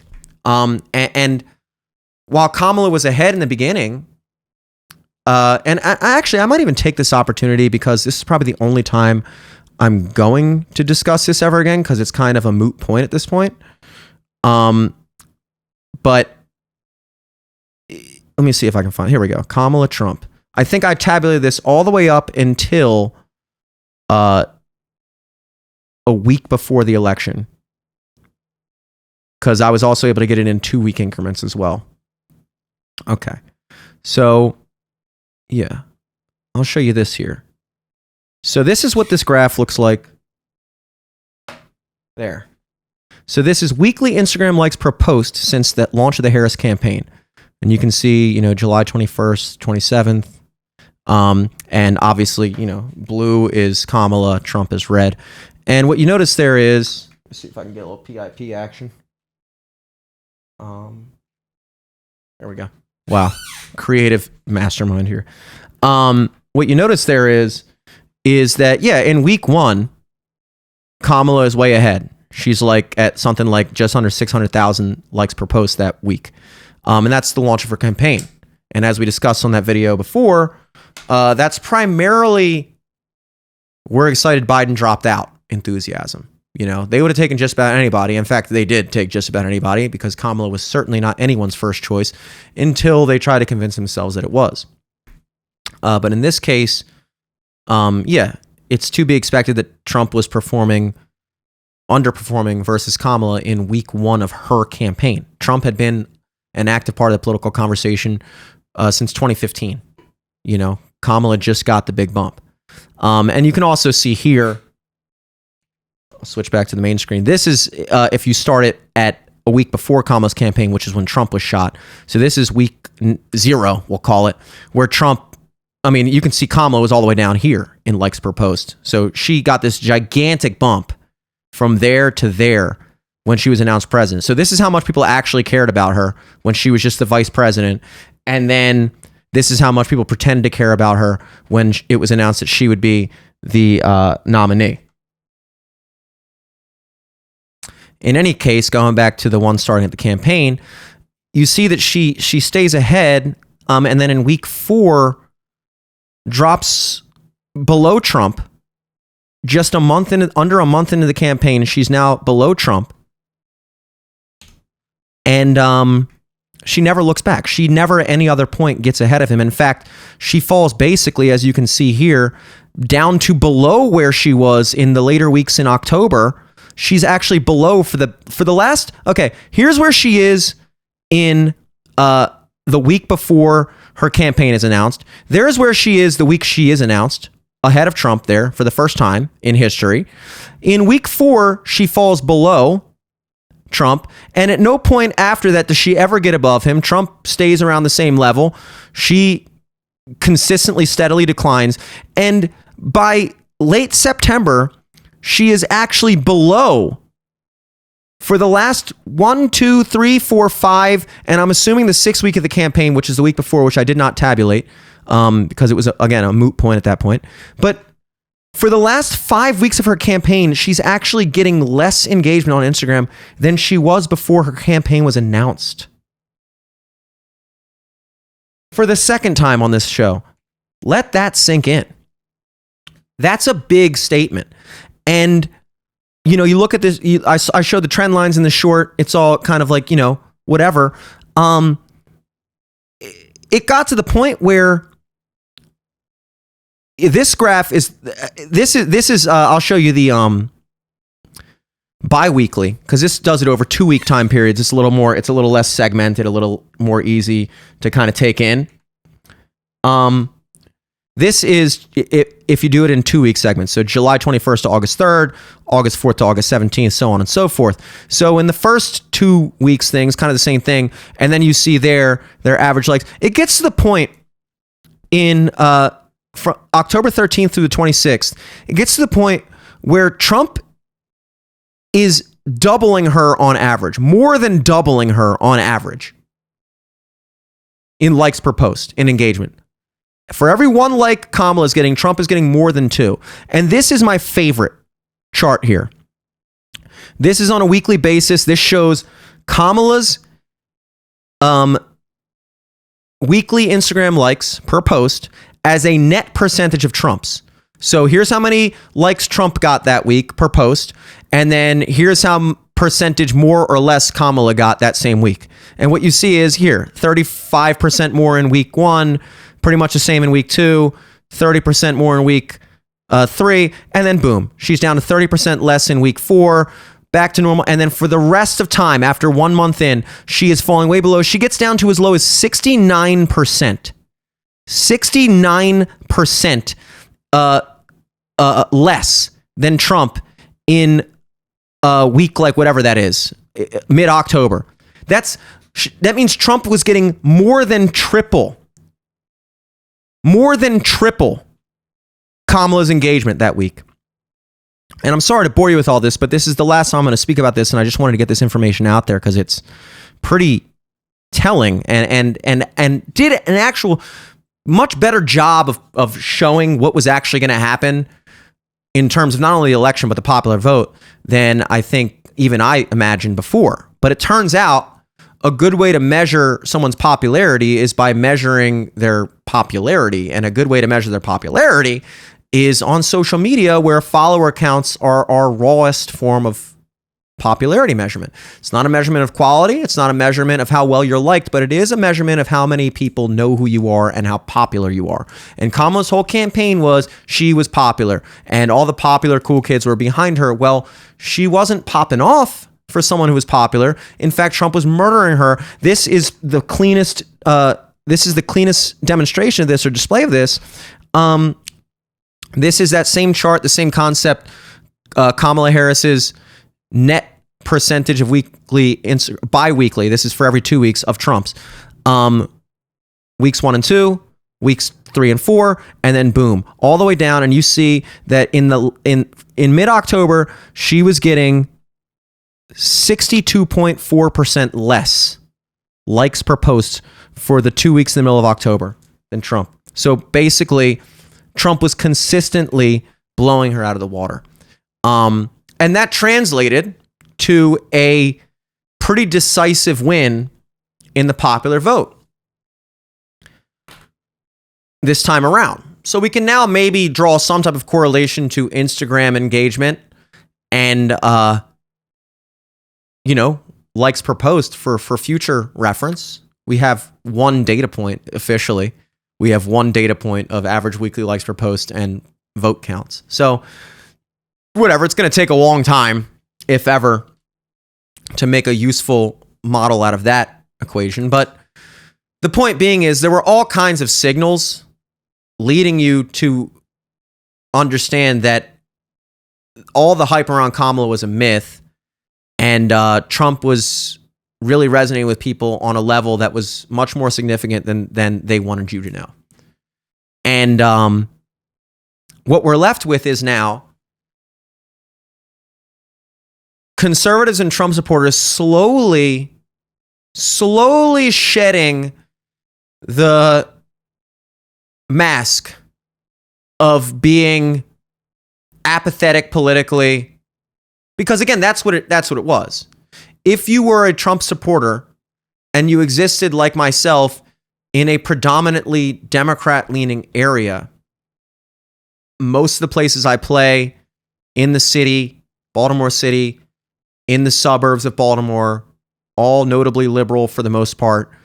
And it's just generally across the board kind of bad for business to be openly against the majority of people I work for and around politically. Or so I thought they were leaning one way or the other. I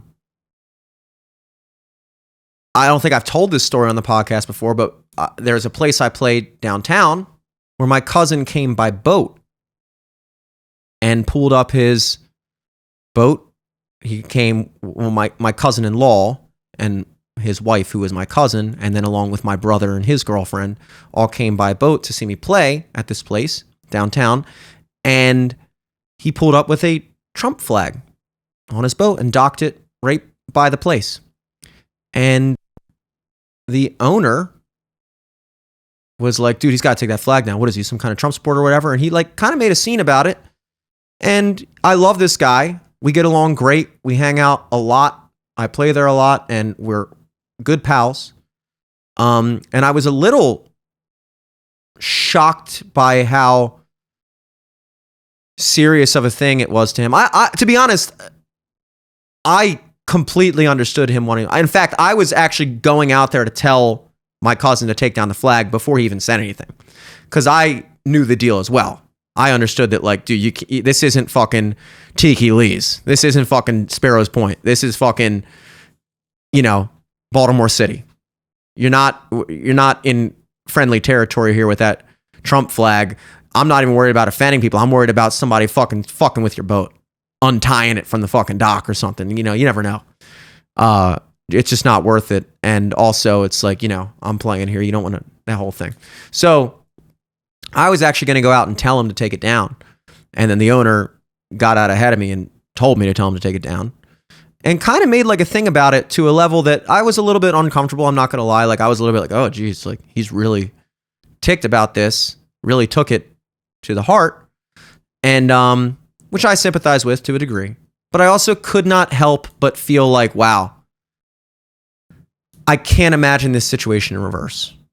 Like if I was a person who worked at a bar or owned a bar or whatever, and somebody showed up with like a Harris Walls flag on their boat or motorcycle or something, I couldn't even imagine so much as telling them to take it down. I'd just be like, oh, well, there you go. Of course. Whoop-de-doo. What a shock. What a shock. But I wouldn't like flip out about it and make a thing about it. But no shade to him personally, because again, I love the guy. But it was notable to me that one side of the political conversation feels very comfortable and justified in reacting that way to someone who openly disagrees with them politically. And that sentiment is not shared. You know, if you were to completely 180 that situation, reverse every single role, like I said, guy pulls up with a Harris Walls flag in like a rural conservative Trump-leaning part of town, some dive bar in the middle of fucking Hereford or something, where everybody's a Trump supporter and it's all country music and shit, you're not going to be met with that same level of anything. You're just not. Because again, Trump supporters are used to it. Trump supporters are used to being disagreed with. They don't live in as much of a bubble. They aren't able to. It's not possible to live in a Trump bubble unless you make a conscious effort to never turn on your television or go online. It's impossible to exist in a Trump supporter bubble. Try as you may. As much as it sounds beautiful, it's not possible. It's very possible to exist in a liberal bubble. In fact, it's harder not to.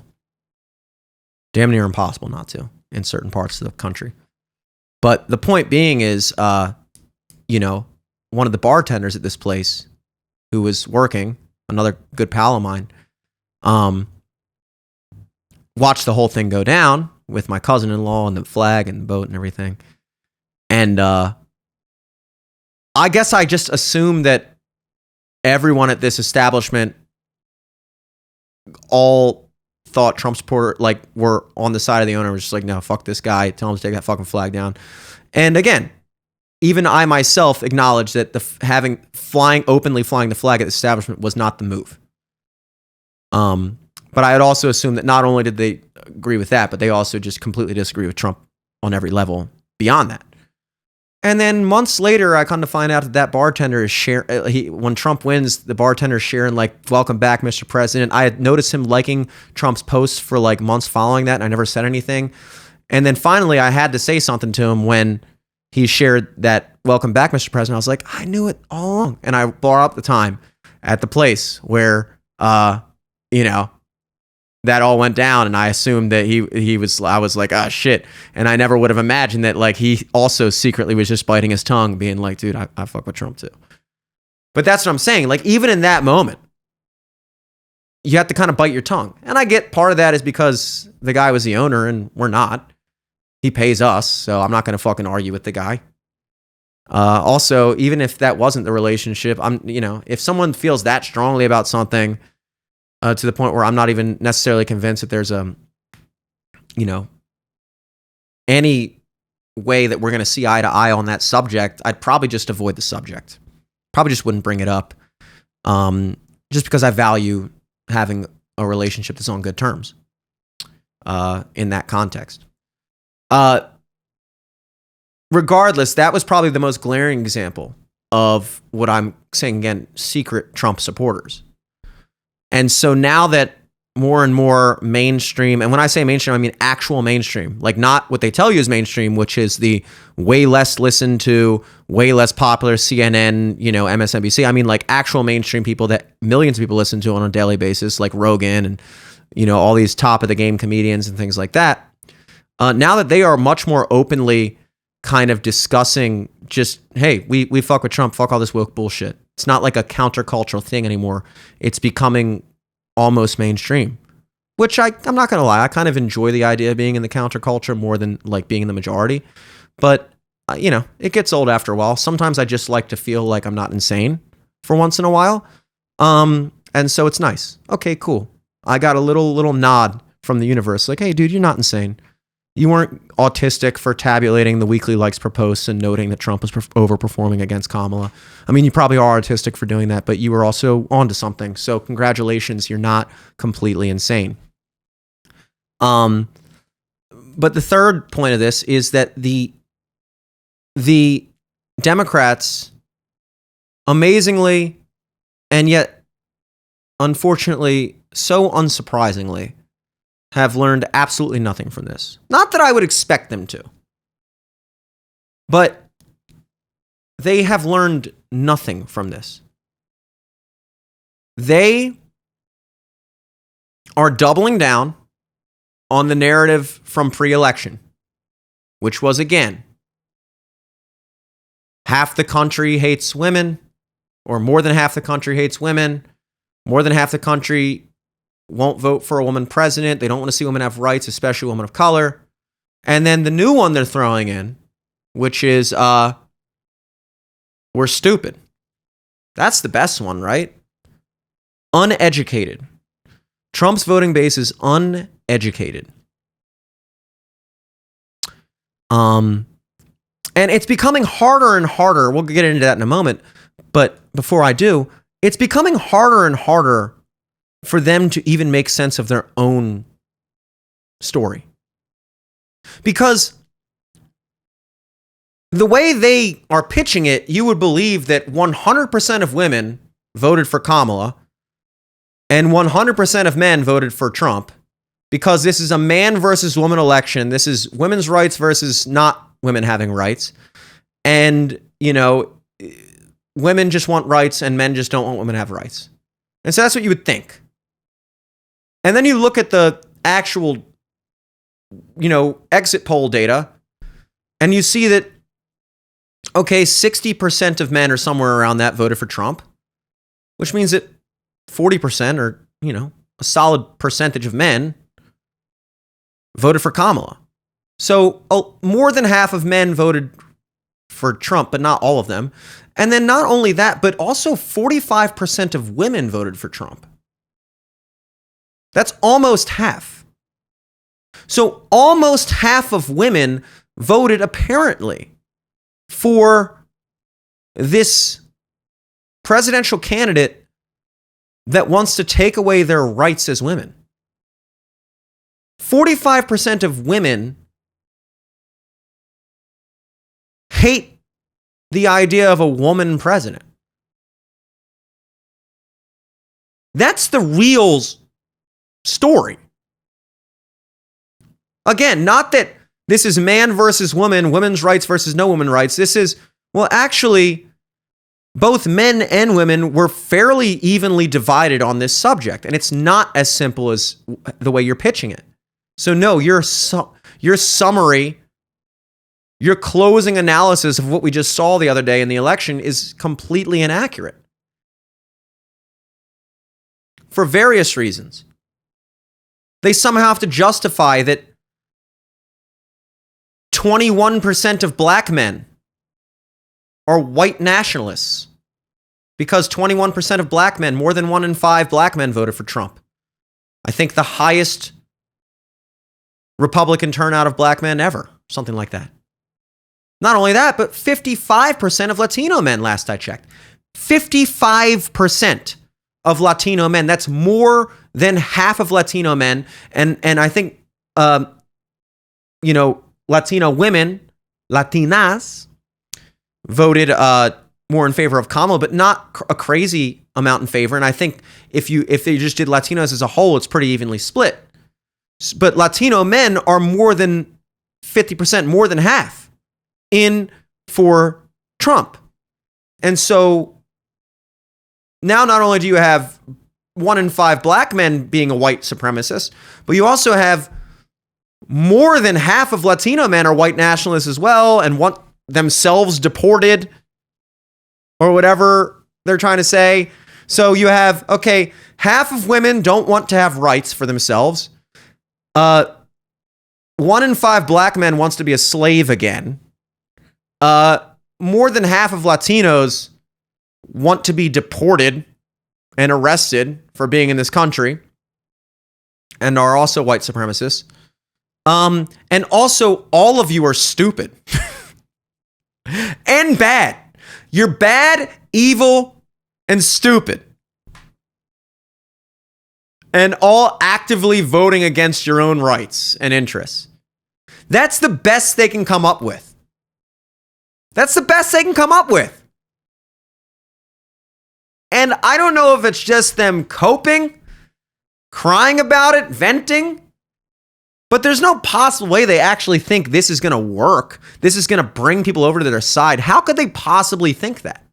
How could you possibly think that this is going, that when you double, triple, quadruple down on just, now you've done it so much that now you've even lost the majority.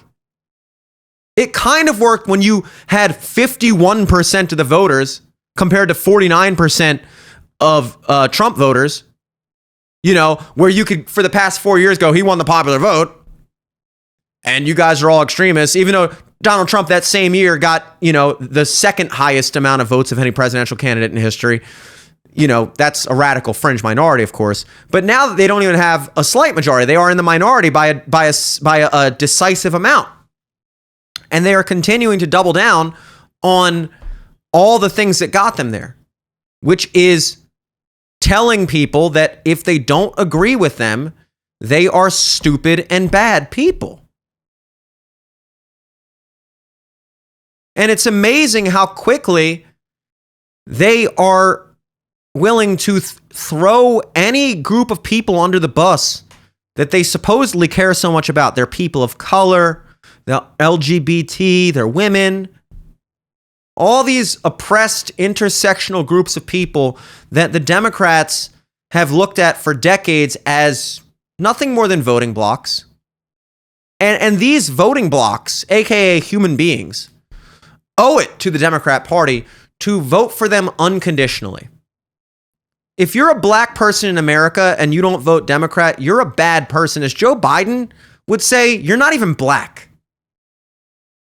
If you are having a hard time deciding between Trump and the Democrat, you ain't black, according to Joe Biden. Joe Biden knows black.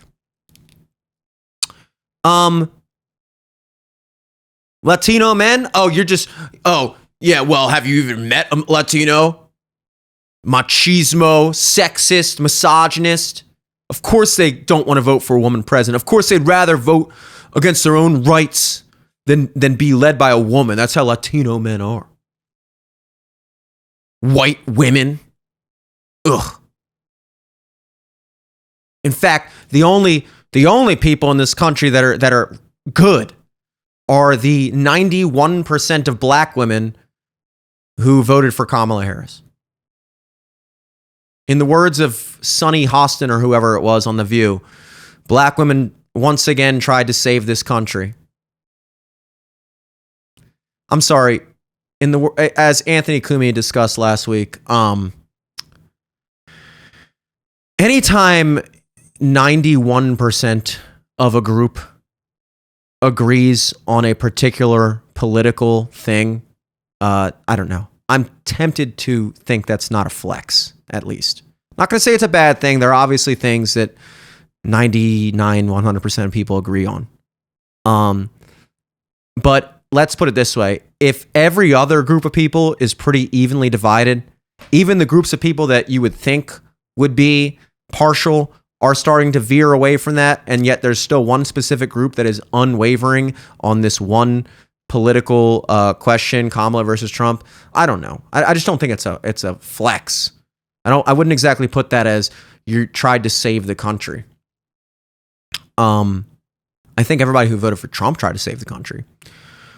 And I think that for a lot of those people, you know, the non-straight white males, it took a lot of free thinking and critical thinking and willingness to break from the herd, willingness to not be guilted into voting the direction that everyone around you or the majority of people around you tell you need to vote or the way you need to think. It took a lot of that for, you know, Latino men to switch over to Trump in record numbers and black men to switch over to Trump in record numbers. It took a lot of that. And that, to me, is more in alignment with trying to save the country. It's a braver thing to do than to just unwaveringly stick with what you know in spite of all evidence and reality. So thank you, Black men and Latino men and Latinos as a whole. And of course, as usual, the boys, white men. Come on. We're always trying to save the country. Let's be honest. But thank you for hopping on board. I'm just kidding. Not really. The point is, the big point is the stupid, uneducated thing. And I know that conversation I just had is not putting many points in my favor for me not being stupid and uneducated. But that's the idea. That's the idea. It is true that Kamala voters are much more likely to have a college degree of some sort, while Trump voters are much more likely to have not graduated or gone to college or have any type of degree. And by that metric, we are able to, I guess, technically say that Trump voters are less educated. If the way you measure education is simply in terms of what level of formal education and degrees you have attained. But again, that necessitates a belief in the system itself. That necessitates that you agree that college is a relatively unflawed, higher education and academia is relatively unflawed compared to any other industry. And therefore these degrees actually mean something. And so it's not biased in any way either, you know. Academia is certainly not biased in one direction or the other. It certainly doesn't push people through this system in one direction politically. It certainly doesn't do that. It just so happens that, you know, when you go to college and learn more, you naturally become more liberal because the more you know, the more you understand how the liberals are right.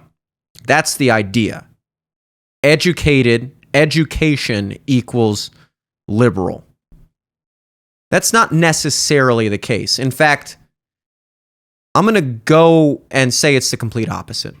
As a uneducated, non-college graduate Trump voter myself, I'm going to go ahead and say that I don't think the fact that you have a college degree means you are more educated than me at all. I really don't. Am I saying I'm the most educated person on the planet? No. Am I saying that the average person I've encountered with a college degree is standoutedly educated and intelligent and, you know, above me and my other friends that maybe didn't attain those degrees? My brother, everyone in my family pretty much.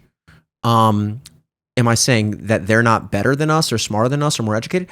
Yeah, I'm saying that. I'm saying that. You might be more indoctrinated than us, statistically speaking. Statistically speaking, if you went through college and graduated, you were likely coming up in a very left-leaning environment. You were likely exposed to unabashedly leftist ideas and arguments and shown no opposing views to those. In fact, oppositional views to those ideas were discouraged in your college. And it's not a surprise to me at all that you came out on the other side of that as a Kamala voter. And no, I don't think that has anything to do with you being smart.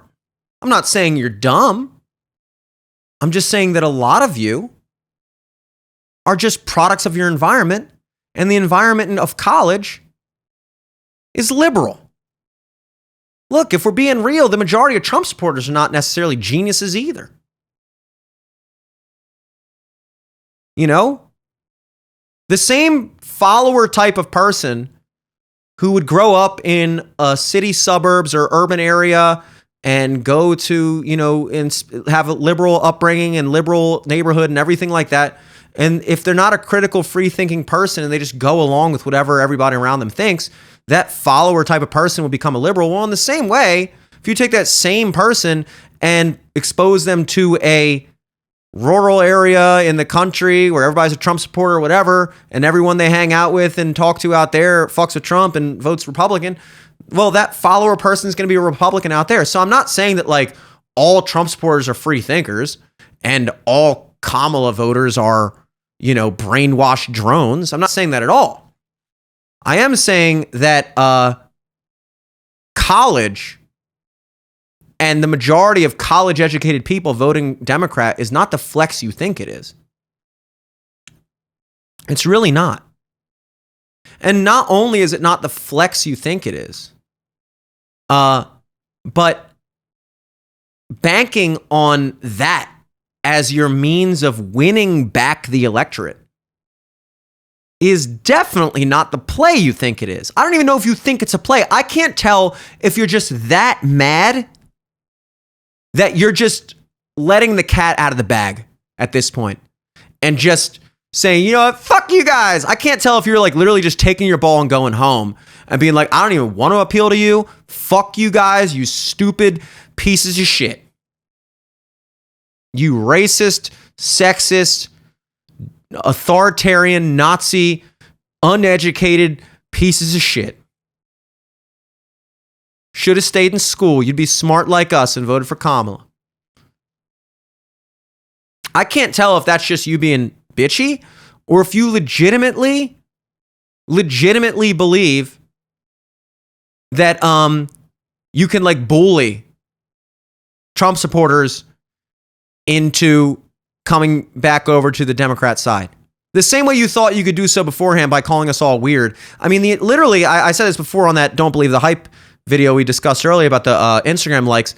The entire Kamala campaign throughout the entirety of this race was a prom queen campaign. We referred to when you're in high school and you have, elections for class president and stuff, and all the kids get up and write speeches and make like a mock election out of it and talk about policies they want to see for the class and whatever they want to do. And it's all stupid and playing pretend essentially. But, they are at least pretending to have policies, whereas the prom queen and prom king has nothing to do with that. The prom queen and prom king is all about who's popular, who throws the best parties, who's the prettiest, who's the hottest guy, whatever. And that's the entire prom. It's a popularity contest. It's the prom queen and prom king. And that was the Kamala campaign. They didn't speak to policies really at all on any notable or significant level. But they did speak a lot to how everyone else liked them, how popular they were. And if you were not a Kamala supporter, you were like a weird kid. You sat like alone at lunch and you wear glasses and have acne and like, you don't get invited to any of the cool parties and you're a virgin, whatever. And it's like, okay, that was how they tried to win. Like, oh, you're the weird kids. Nobody wants to hang out with you. Ew, gross. Who invited you? Who told these guys about the party? Gross. Go home. We're not letting you in. That was how they, and so that was the tack that they took for this election. And of course it didn't work because they tried to play the whole thing on J.D. Vance, and it turns out he fucking rocks. Turns out Trump obviously rocks. It turns out Trump supporters, most of us, including myself, rock. And it turns out that Kamala sucks. Tim Walz is legitimately weird.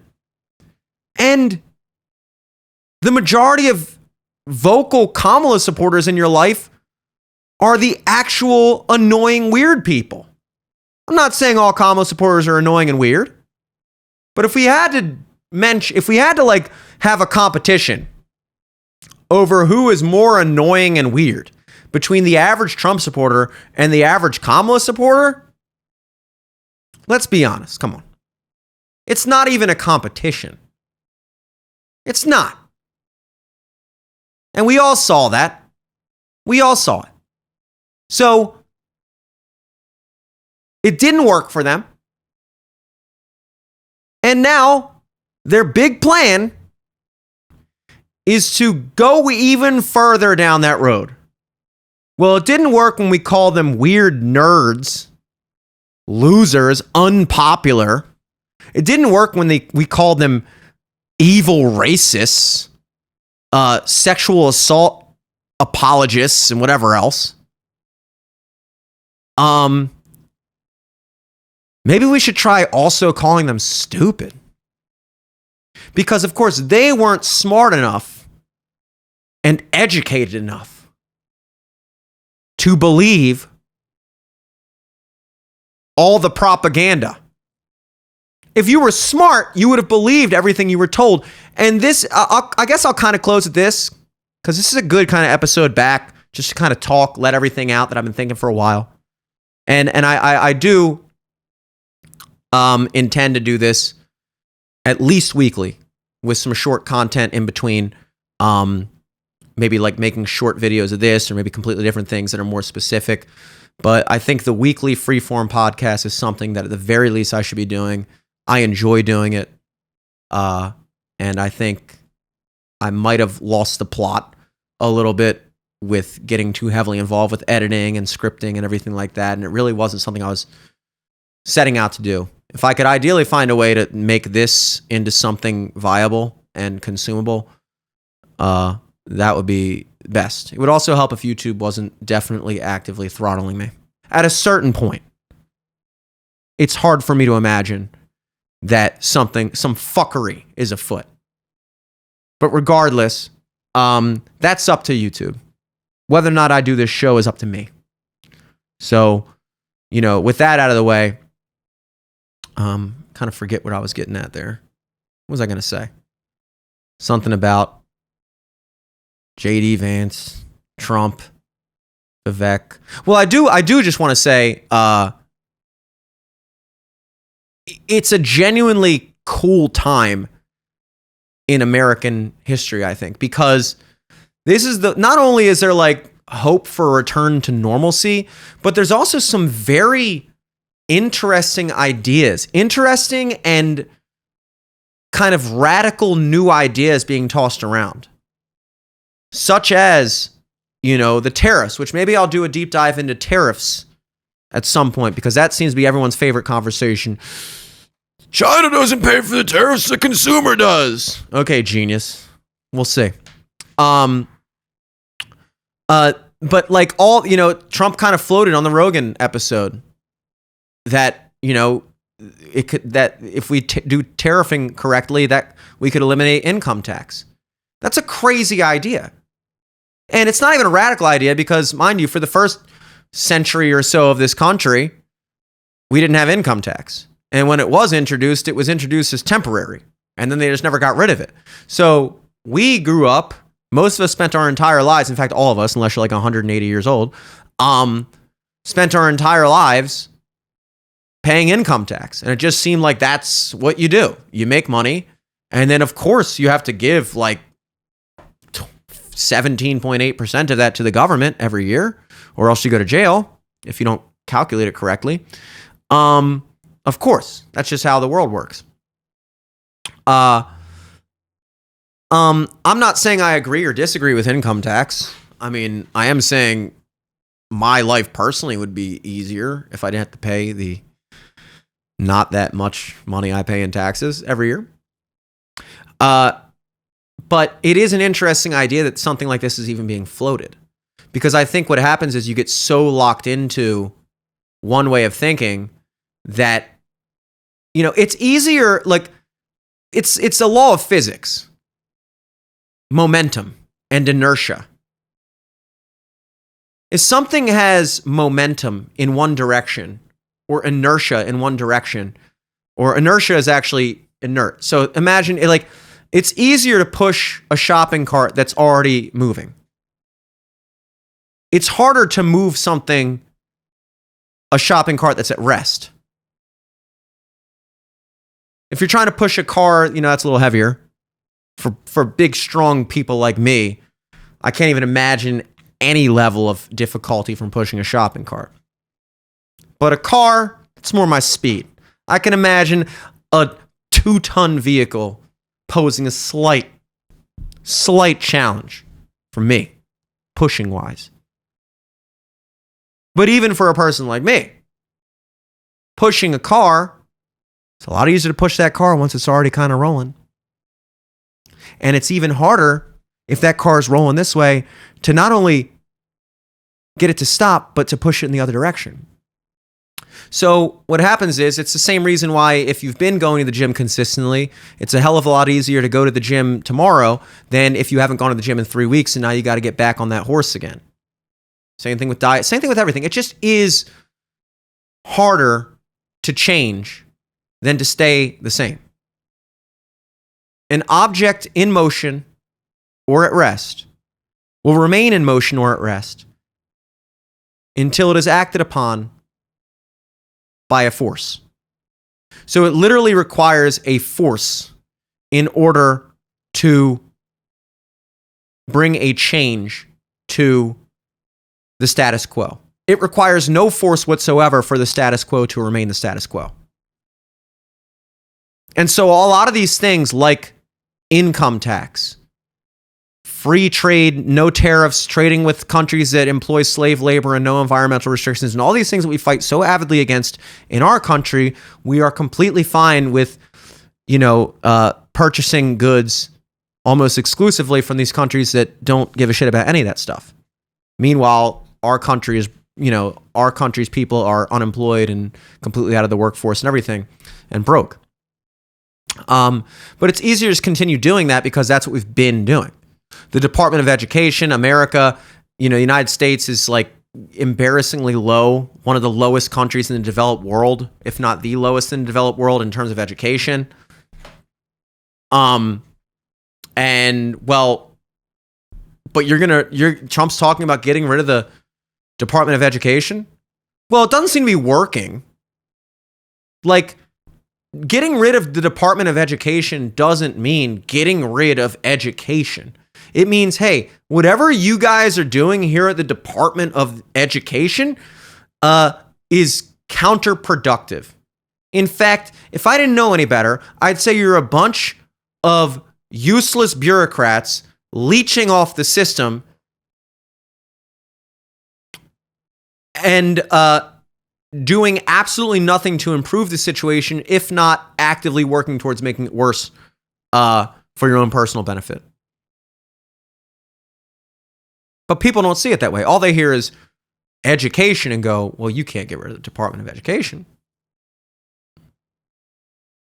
And then they introduce Elon Musk and his new department, the Department of Government Efficiency, Doge. At first I thought, Elon, he's just so autistic he can't help himself. I like Elon Musk. He is a man of many talents in the intellectual realm. I've always said one of them is definitely not naming things. He named his kid like a fucking calculator model name, like TI-83 or something.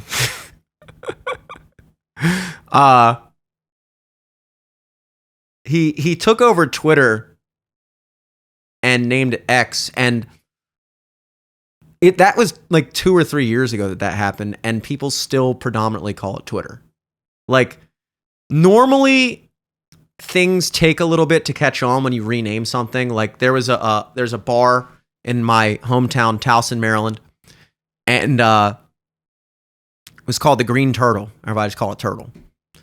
And probably the most popular bar in Towson. It's a big Maryland statewide thing. There's turtles everywhere, but the one in Towson is like the best one.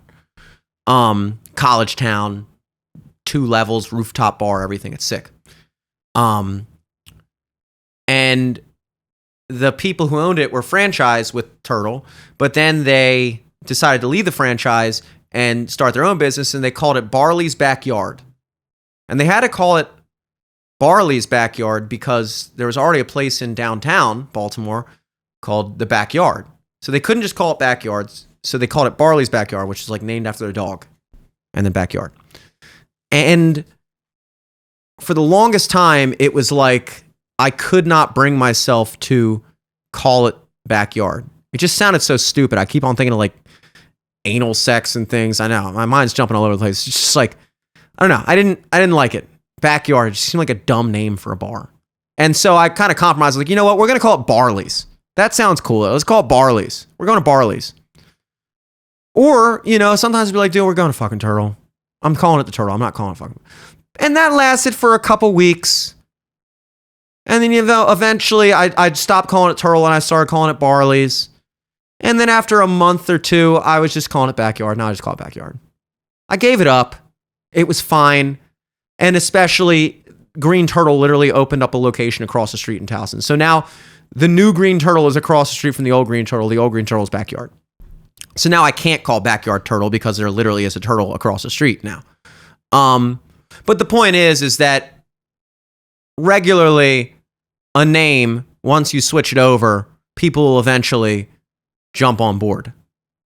That did not happen with X, Twitter, because X is the dumbest name for that site ever, that no matter how long we tell people it's called X, it cannot catch on. It just will not catch on.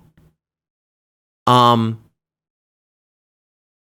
so I really feel like he should just kept it Twitter, because ultimately the people decide what these websites are called, and the people have resoundingly voted that this website is called Twitter. Elon, I'm glad you own it. I love what you're doing for the website, but for the love of Christ, it's fucking Twitter. Anyway, so not good at naming kids, good at naming websites, but the Doge thing, I was like, he's such a fucking cornball. I get it, Doge, like the meme, and then Dogecoin is his thing, and how convenient. I did think that was kind of funny. Like, he managed to make the acronym something relevant, like Department of Government Efficiency. That's convenient, Doge. But then I thought about it, I was like, okay, and then I was like, liberals, the Democrats are so easily going to jump on board and jump on this. He's making a mockery of our institutions. They're literally making meme departments. Like, this is ridiculous. First with Trump and the Space Force, and now he's going to eliminate the Department of Education. He hires just a guy who's literally just a Fox News host as the head of the Secretary of Defense, and now he's putting Elon in charge of this new department named after a fucking meme. That's exactly what they're going to say. In fact, if I was Hassan Piker or Destiny or some other fucking absolute loser on the internet who has way more listeners than I do, for God forsakenly knows why, that's what I would say. And I'd have millions of people in the chat being like, dude, so true. So true. My girlfriend's boyfriend and I totally agree. And Destiny would be like, yeah, my girlfriend's boyfriend as well. But that's what they say. And then I thought, you know what? Who says politics and government have to be boring and sterile? What's wrong with having a little fun? Like, not everything has to be watered down and whitewashed and corporatized and soulless and bureaucratic and administrative and just droning on, we're the Department of Education. This is what we do. This is my day-to-day. No, what is wrong with having a little bit of fun? It's a Department of Government Efficiency, something we desperately need. That is probably the thing I'm most excited for, honestly, is having Elon Musk head an agency whose sole responsibility is to root out and trim the fat in government. And you know why so many people are against that? You know why the mainstream narrative, the mainstream establishment agenda is against that? Because so many of these people's livelihoods depend on their completely useless leech position on our tax money and our airwaves and all the above. These people who do absolutely nothing, in fact, these people who are counterproductive to the well-being of this country, incompetent, useless, fucking pencil pushers and position holders, placeholders in our government, thousands and thousands of unnecessary jobs, wastes of tax money that cause gridlock and hang-ups and everything else and serve nobody but themselves. And now we have someone, perhaps the smartest, in terms of this type of thinking, one of the smartest people on the planet, someone who's personally outdoing NASA, and who fired 90% of the Twitter staff upon taking over Twitter, and Twitter works better than it ever did, with 10% of the employer and pay and everything like that, and expenses and costs. And now that guy's going to come into our government and do that to our government? Good. And again, the only people that are concerned with the idea of someone coming in and getting rid of people that are there for no reason, that are simply taking taxpayer money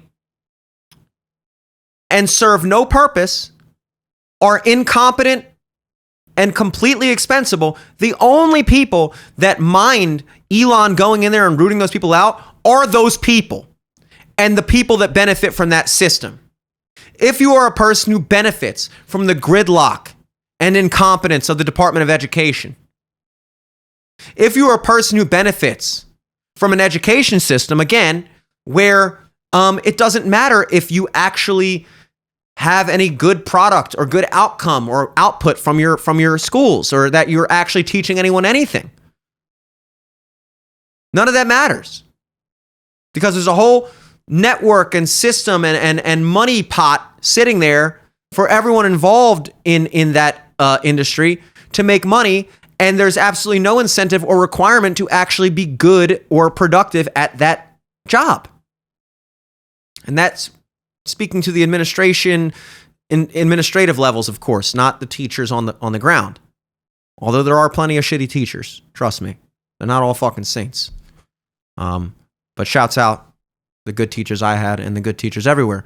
The point is that there's a lot of money that never makes it to where it needs to get made. There's a lot of decisions that should have been made a long time ago, that are not only not made, but they're openly vilified and demonized, like vouchers, so kids aren't doomed to go to their shitty public school and instead have an opportunity to choose where they go. School choice is like considered one of the worst things. And it's like, I literally, it's like that one's one of those arguments that's like almost as incomprehensible to me as the voter ID thing.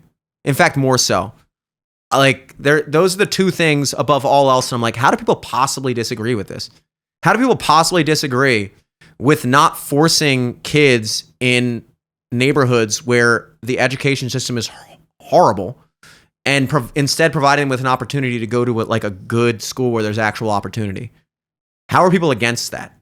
How are people against not just perpetually funding these failing schools that do nothing for anybody other than make the people that run that system money? No, this is horrible. I mean, it's literally on par, more so even than, why should someone have to identify themselves before they cast a vote for the presidential election, when you literally have to use an ID to buy a fucking beer? It's nonsensical to me. It's nonsensical. But, all these things, and then Trump comes in and says, hey, here's an idea. What if we don't do that? What if we don't fucking do that? What if we, have a separate agency that's responsibility is to trim the fat in the other agencies, so we can save the taxpayers money and get this system running like a well-oiled machine and actually get shit done?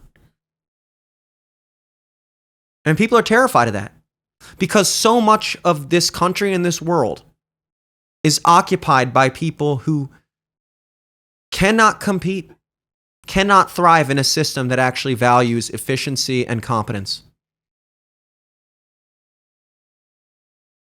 And I get it. I get it.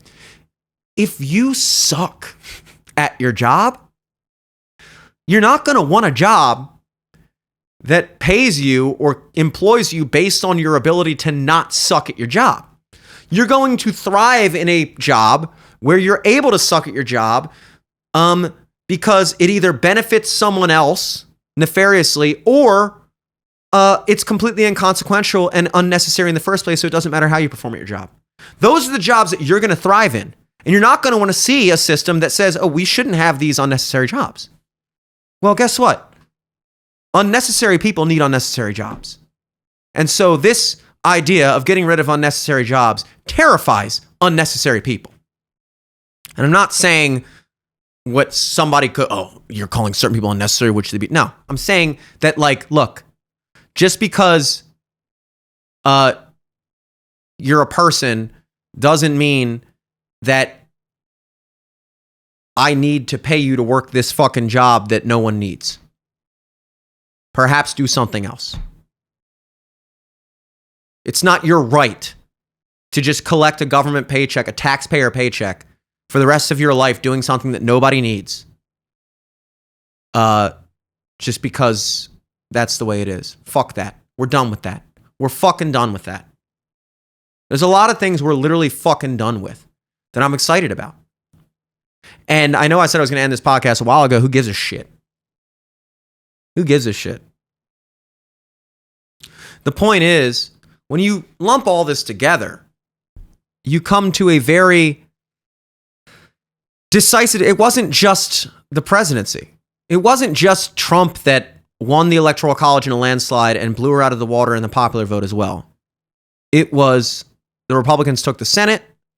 The Republicans took the House of Representatives.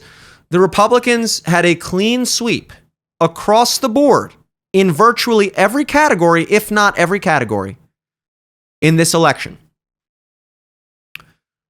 And so again, if you're a person who is completely not paying attention and are following the, oh, they just hate women narrative, okay, well, how does that explain the Republican senators who were women that took out incumbent men that were Democrats? How does that explain the same thing happening in the representatives races?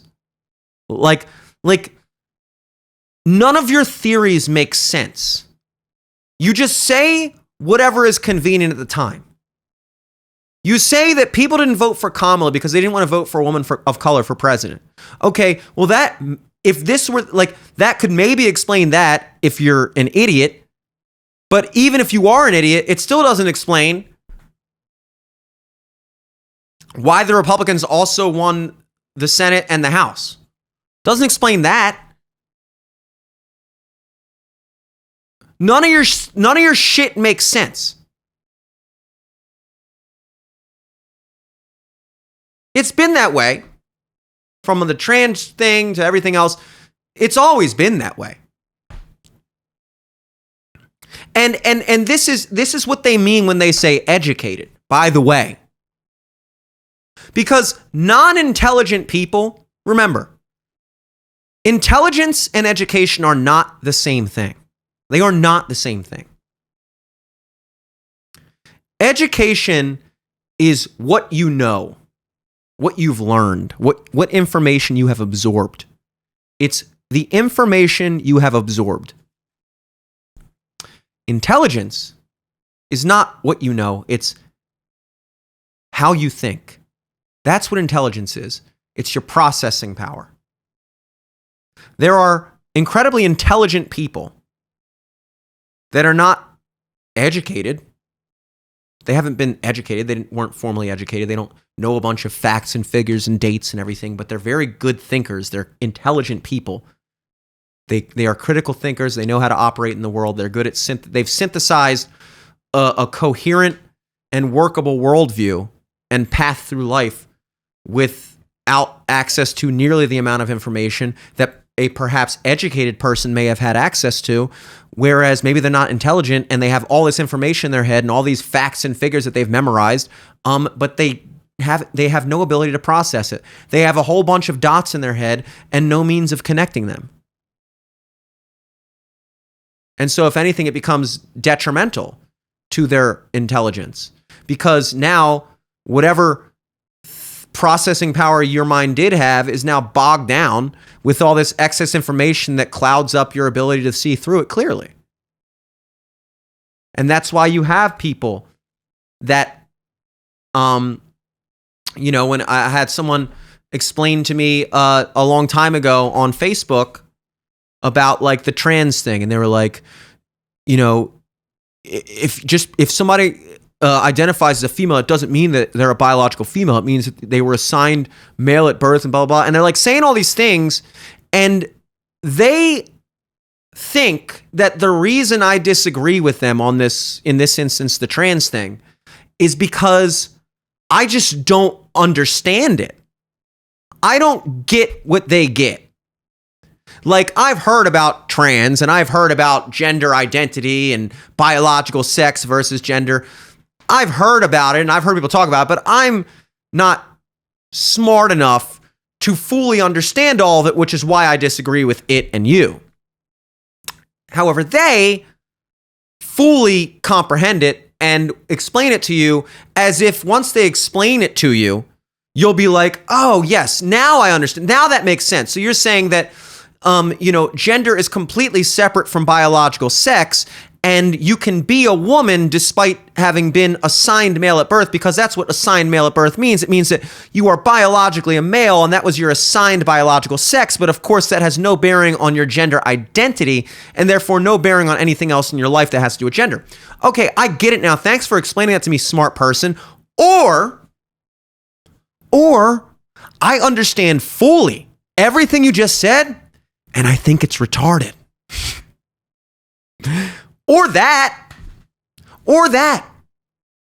You have wasted all your brain power on memorizing a bunch of bullshit because you're not smart enough to see from the jump that it's bullshit.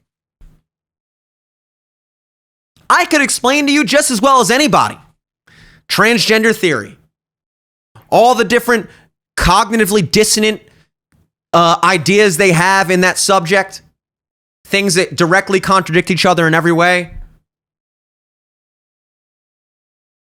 Oh, there's no such thing as a male or feminine trait or male and feminine characteristics. It's all social construct. Okay, well, if there's no such thing as inherently male or feminine characteristics, then how do you identify as a male or female, gender-wise, if not biologically? Oh, well, someone who identifies as male is someone who sees themselves more in alignment with male characteristics, and someone who identifies as a female is someone who falls more into alignment with female characteristics and traits. So that's, they might be a biological male, but they fall more into the category of female in terms of how they interact with society. Well, I thought you just said that there's no such thing as inherently male or female characteristics. So how is it that they are identifying with male or female characteristics when male or female characteristics don't actually exist? That's all social construct as well. So then if there's no such thing as male or female identity outside of the social construct, then there is only biological sex, and everything else is just individual people being individuals. This is, of course, true, but they'll hold both of those ideas in their head. They'll hold both of those ideas in their head at the same time and never think twice. The same way. Making abortion illegal isn't going to stop people from getting abortions. I agree. You also know that making guns illegal isn't going to stop people from purchasing guns and committing gun crimes.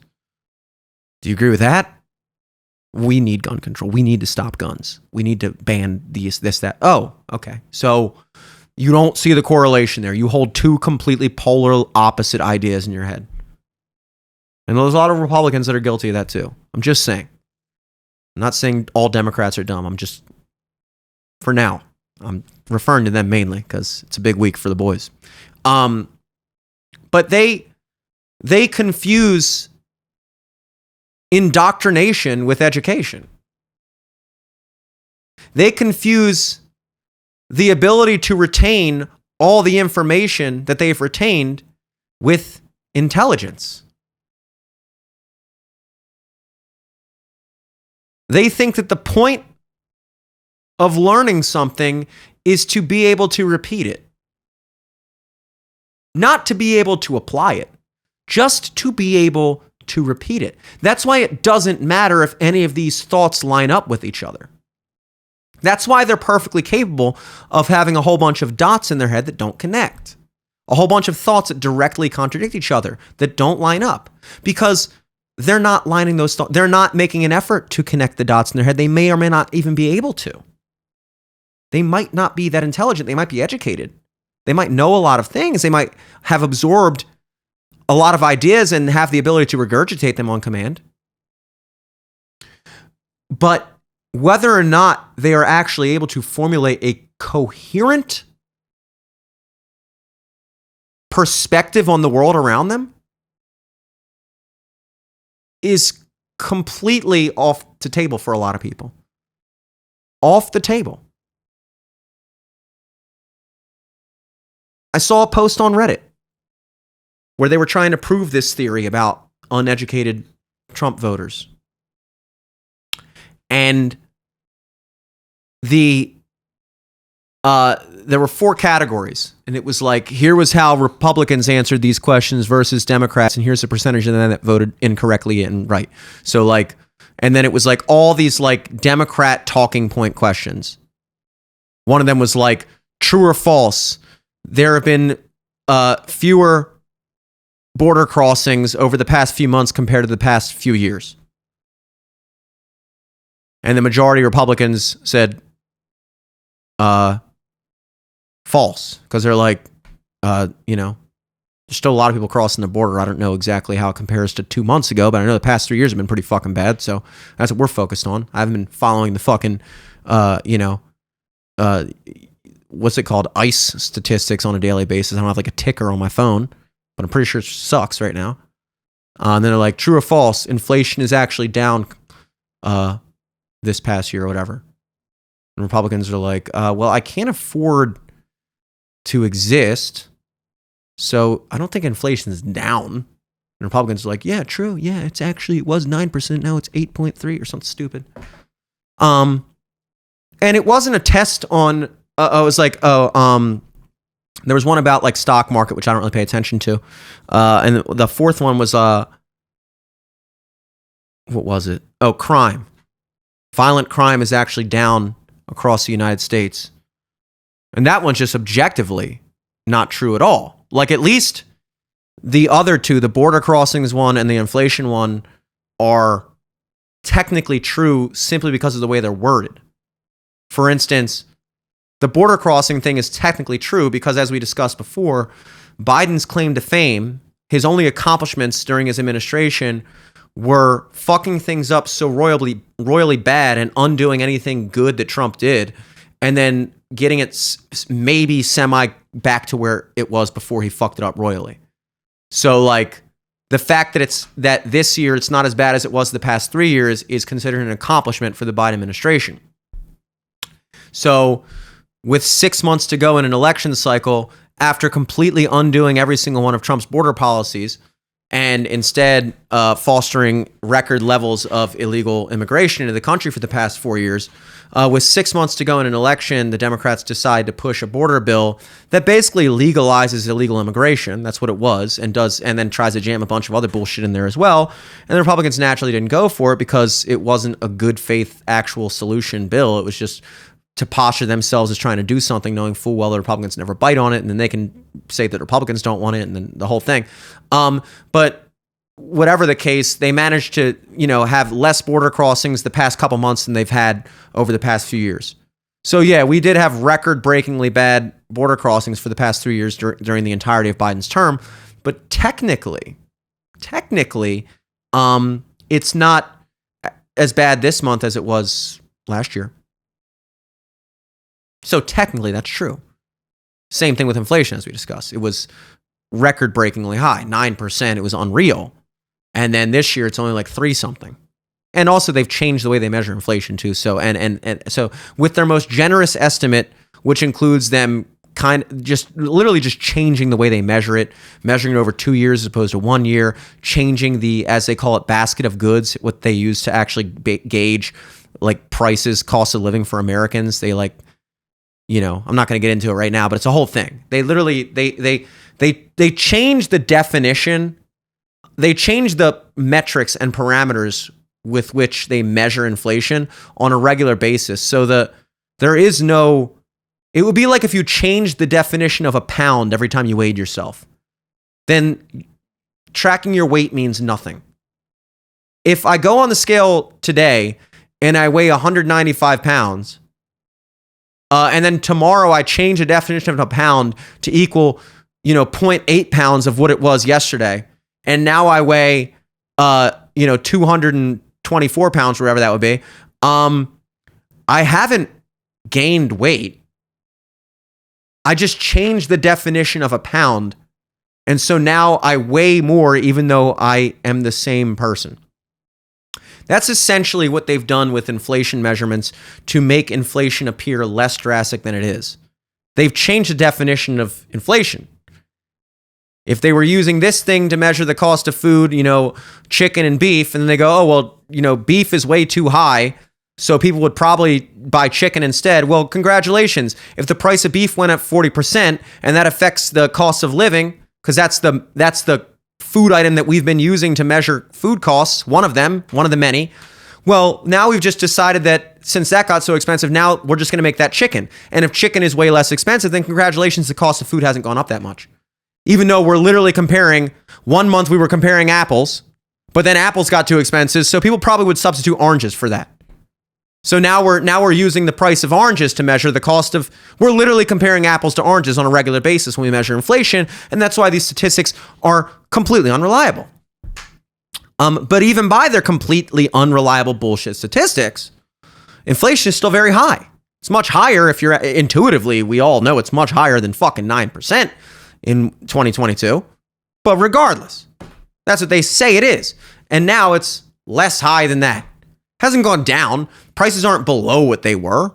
That's not even really possible, I don't think, outside of like very particular situations of deflation or whatever. So it's permanently going to be this way for all intents and purposes. It's certainly not going down. Inflation is down. That means the rate of growth has slowed. It hasn't stopped growing, and it hasn't even stopped. It hasn't even slowed down to the regular expected amount of growth. It's just slower than the exorbitantly high amount of growth that we had been experiencing throughout the entirety of his term. But again, the way it's worded on that question is inflation's down. And of course, all the Democrats, because again, they are very educated in the propaganda. They have memorized that, well, yeah, actually, yeah. This very particular and precise talking point in order to make something that's technically true seem like a positive about border crossings and inflation. Yeah, that's true. And Republicans are like, well, look, I don't know every single fucking little bullshit statistic you guys are throwing out there to make yourself sound good, but all I know is inflation sucks right now, and way too many people are coming in this country illegally. So they, of course, answer the question incorrect. And the Democrats, who have memorized on their flashcards all the talking points and propaganda, answer them correctly because they know the right answers to the lying bullshit questions. That means they're more educated. And then, of course, you had the FBI statistic one about violent crime rates, which, once again, they literally, in 2021, changed the way they measured crime statistics. The FBI changed how they measure it. I don't know exactly what those changes were. I know that apparently it involved leaving out a lot of the major cities or the main cities where most of these crimes happen. It just completely didn't even factor those into the equation. I don't know how they did it or what they did differently. All I know is that 2021 and 2022 were vastly misestimated. And by misestimated, underestimated. And so the official numbers we got for 2021 and 2022 were way off. Just this past month, October of 2024, the FBI released revised statistics because they finally went back to tracking statistics the way they did before, conveniently, right as Biden's leaving office, and they updated the 2022 statistics, which had been lauded by Democrats as see, violent crime is actually down. Crime is actually down compared to 2020 and 2019. Look at 2022. All of it's down. Rape, car theft, robbery, murder, whatever. It's all down. And then 2 years later, last month, they release updates to those statistics, measuring it the way they used to for every other fucking year in history. And it turns out that actually it was all up in 2022. But, oh, too bad. 2022 is 2 years ago. Let it go. Just like everything else. Oh, you realize that the COVID was leaked from a lab? Too bad. Let it go, dude. It's long ago. We're not talking about it anymore. Oh, the chick who boxed in the Olympics was a dude. All right, well, the Olympics is over. She won gold. Get over it. We're not talking about it. Move past it. Oh, actually, all crime was up for the past 3 years? And we didn't find about it until 2 years later? All right, well, let's do it. It's 2024. We're going to fucking sit here and whine about 2022 now? It's over. Get over it. That's how this works. So that's just blatantly on. And they, mind you, a lot of precincts or whatever submitted their updated information for 2022. Also, as a growing percentage, the majority of violent crimes go unreported to the police. So whatever violent crimes are reported that the police are working with, it makes up less than half of the amount of violent crime that's actually happening. I don't know if that's factored into the estimates, but I'm imagining not. I don't think they're just literally doubling every metric based off that. I think they're just showing what's reported because that's consistent. People are always not reporting crime, so it's always a thing. So that kind of stays consistent, so you can still get a reliable tracking of numbers.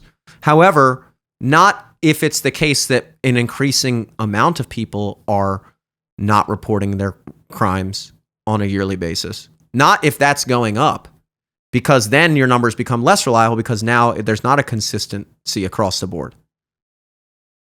And the reason people aren't reporting more crimes than they did in the past is because,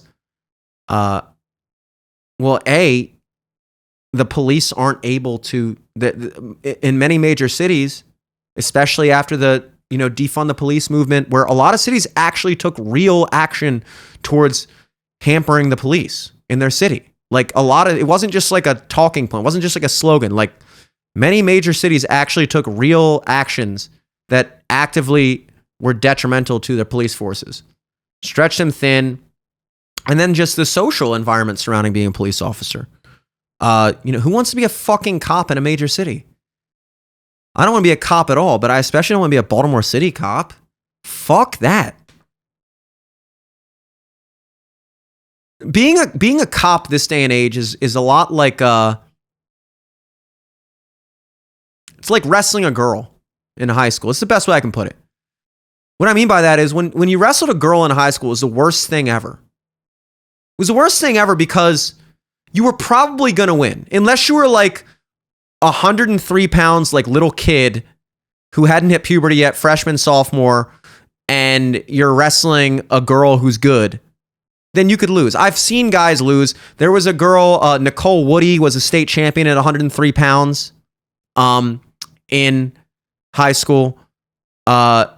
Or like, I don't know if she was state champ, but she was like high up there. There was a girl, Helen Marilis, who actually is from Maryland. Both these girls went to high school in Maryland, but Helen Marilis actually, or Maroulis or whatever, Maroulis, Greek, I think. But, wrestled for America on the women's wrestling team this past Olympic cycle. She's like my age. And I think she was a state champion or state qualifier or state placer at the very least, state placer, maybe state champion. And I think 112 in the Maryland state championships. So there were girls that were competitive, but that usually happened again. You weren't going to see that above 112 pounds, is my point. You were going to see girls able to compete with essentially prepubescent boys. So there was an even playing field. The boys hadn't developed into men yet, and so it was an even playing field, and if the girl was more skilled than the boy, she was going to win. You weren't going to see a girl champion at fucking 152 pounds. I had to wrestle a girl at 152. It was the only time my grandfather came out to watch me wrestle that whole season. And, it's at Towson. I'm wrestling my cousin's school, Patapsco High School. So they were there, I think. So now my cousins, my grandfather, my family, the girl I like, are all there to watch me wrestle on this rare occasion, and I wrestle some fucking chick from Patapsco at 152 pounds. I'm going to let you do the math in your head what she looked like. I'll give you a hint. She wasn't tall. You know, it was just so weird and awkward, and I was afraid to like touch her, and you know, I like literally just like tried to beat her without even like touching her. I was like casting magical spells on her. It was like hit her on the shoulder and grab her leg and just watch her tumble. And finally I pinned her, you know, I just like with my crotch all the way up in the air, so I wasn't like putting it on her or anything. It was just very strange and embarrassing. And then when we're all shaking hands at the end of the meet, she says in the line to me, she's like, next time wrestle like a man. And I'm like, next time be a man. All right? Because this is fucking embarrassing for me. This is a win-win situation for you and a lose-lose situation for me. I shouldn't be forced to have to even be in this position. Okay? I trained my whole fucking high school career. No other fucking sport is... The boys basketball team doesn't have to play the girls team. The boys soccer team doesn't have to play the girls soccer team. But yet wrestling, of all the sports that would maybe make a little bit more sense, golf, all the sports where it would be a little more conceivable to have co-ed competition. No, the sport where we all wear fucking spandex leotards and rub our bodies all over each other in a pure competition of physicality. That's the one where guys have to wrestle girls. Fuck that. Fuck that. Always thought it was bullshit. Look, I get it. But like, if girls don't have any other option, I get it. Here's the other reality, though. I hear now there's enough girls in the school at Towson High School, or really in Baltimore County in general, that they actually have separate women's wrestling, which is great. I love that. I did not love when it was co-ed. I've stood staunchly for boys should be allowed to have male environments, okay? A lot of guys that I grew up with, their only strong male role models in their lives of any significant level were in that wrestling room. They grew up in a single parent household. Maybe their dad wasn't around, but they had strong male role models in that room where they got to just be guys, because school is a very feminine environment. Most teachers are women. It's a very feminine environment. It's why boys don't thrive in it as well as girls. It's not for boys. School is not made for boys. If boys act like boys in school, they get put on fucking Adderall. They have a disorder. Being a 7-year-old who doesn't want to sit politely and color inside the lines and instead wants to run around and throw fucking Nerf balls, you have a disorder. Why can't you be like Lucy over there, you know, whatever the fuck she's doing? I am off on several tangents. The point is, if I really wanted to play fucking field hockey in high school, I wasn't going to play field hockey. I would have to figure something the fuck else out, because it was a girls' field hockey team. Okay? And those girls got to be girls. And they got to talk about girl shit and cry on the bus, talk about boys they liked unabashedly, whatever the fuck else they talked about in high school. Wasn't me. They weren't talking about me in high school. Whatever the fuck girls talked about in high school. And that was that. And you know what? The boys got it in the wrestling room. We got to be men. We got to talk about man shit, being guys, jerking off, fingering Susie Rottencrotch, whatever the fuck it was, shitting in the bathroom. Just dumb boy guy shit. Whatever the fuck it was. We were allowed to do that. And there wasn't some fucking, SAT prep teacher. Excuse me, can we keep our eyes on the paper, please? Can we stop the... No. It wasn't any of that. Male environment. Anyway.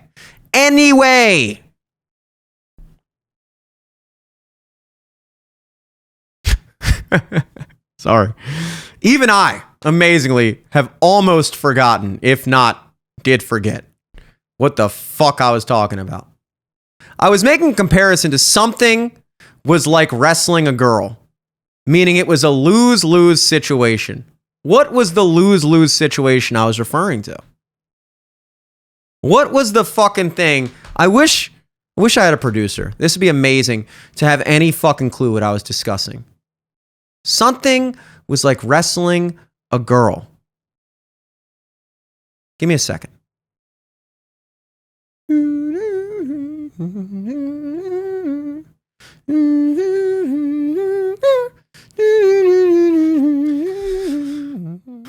All right, you'll be happy to know that for this one stoppage on this episode, I finally figured out what it was that I was talking about was like wrestling a girl.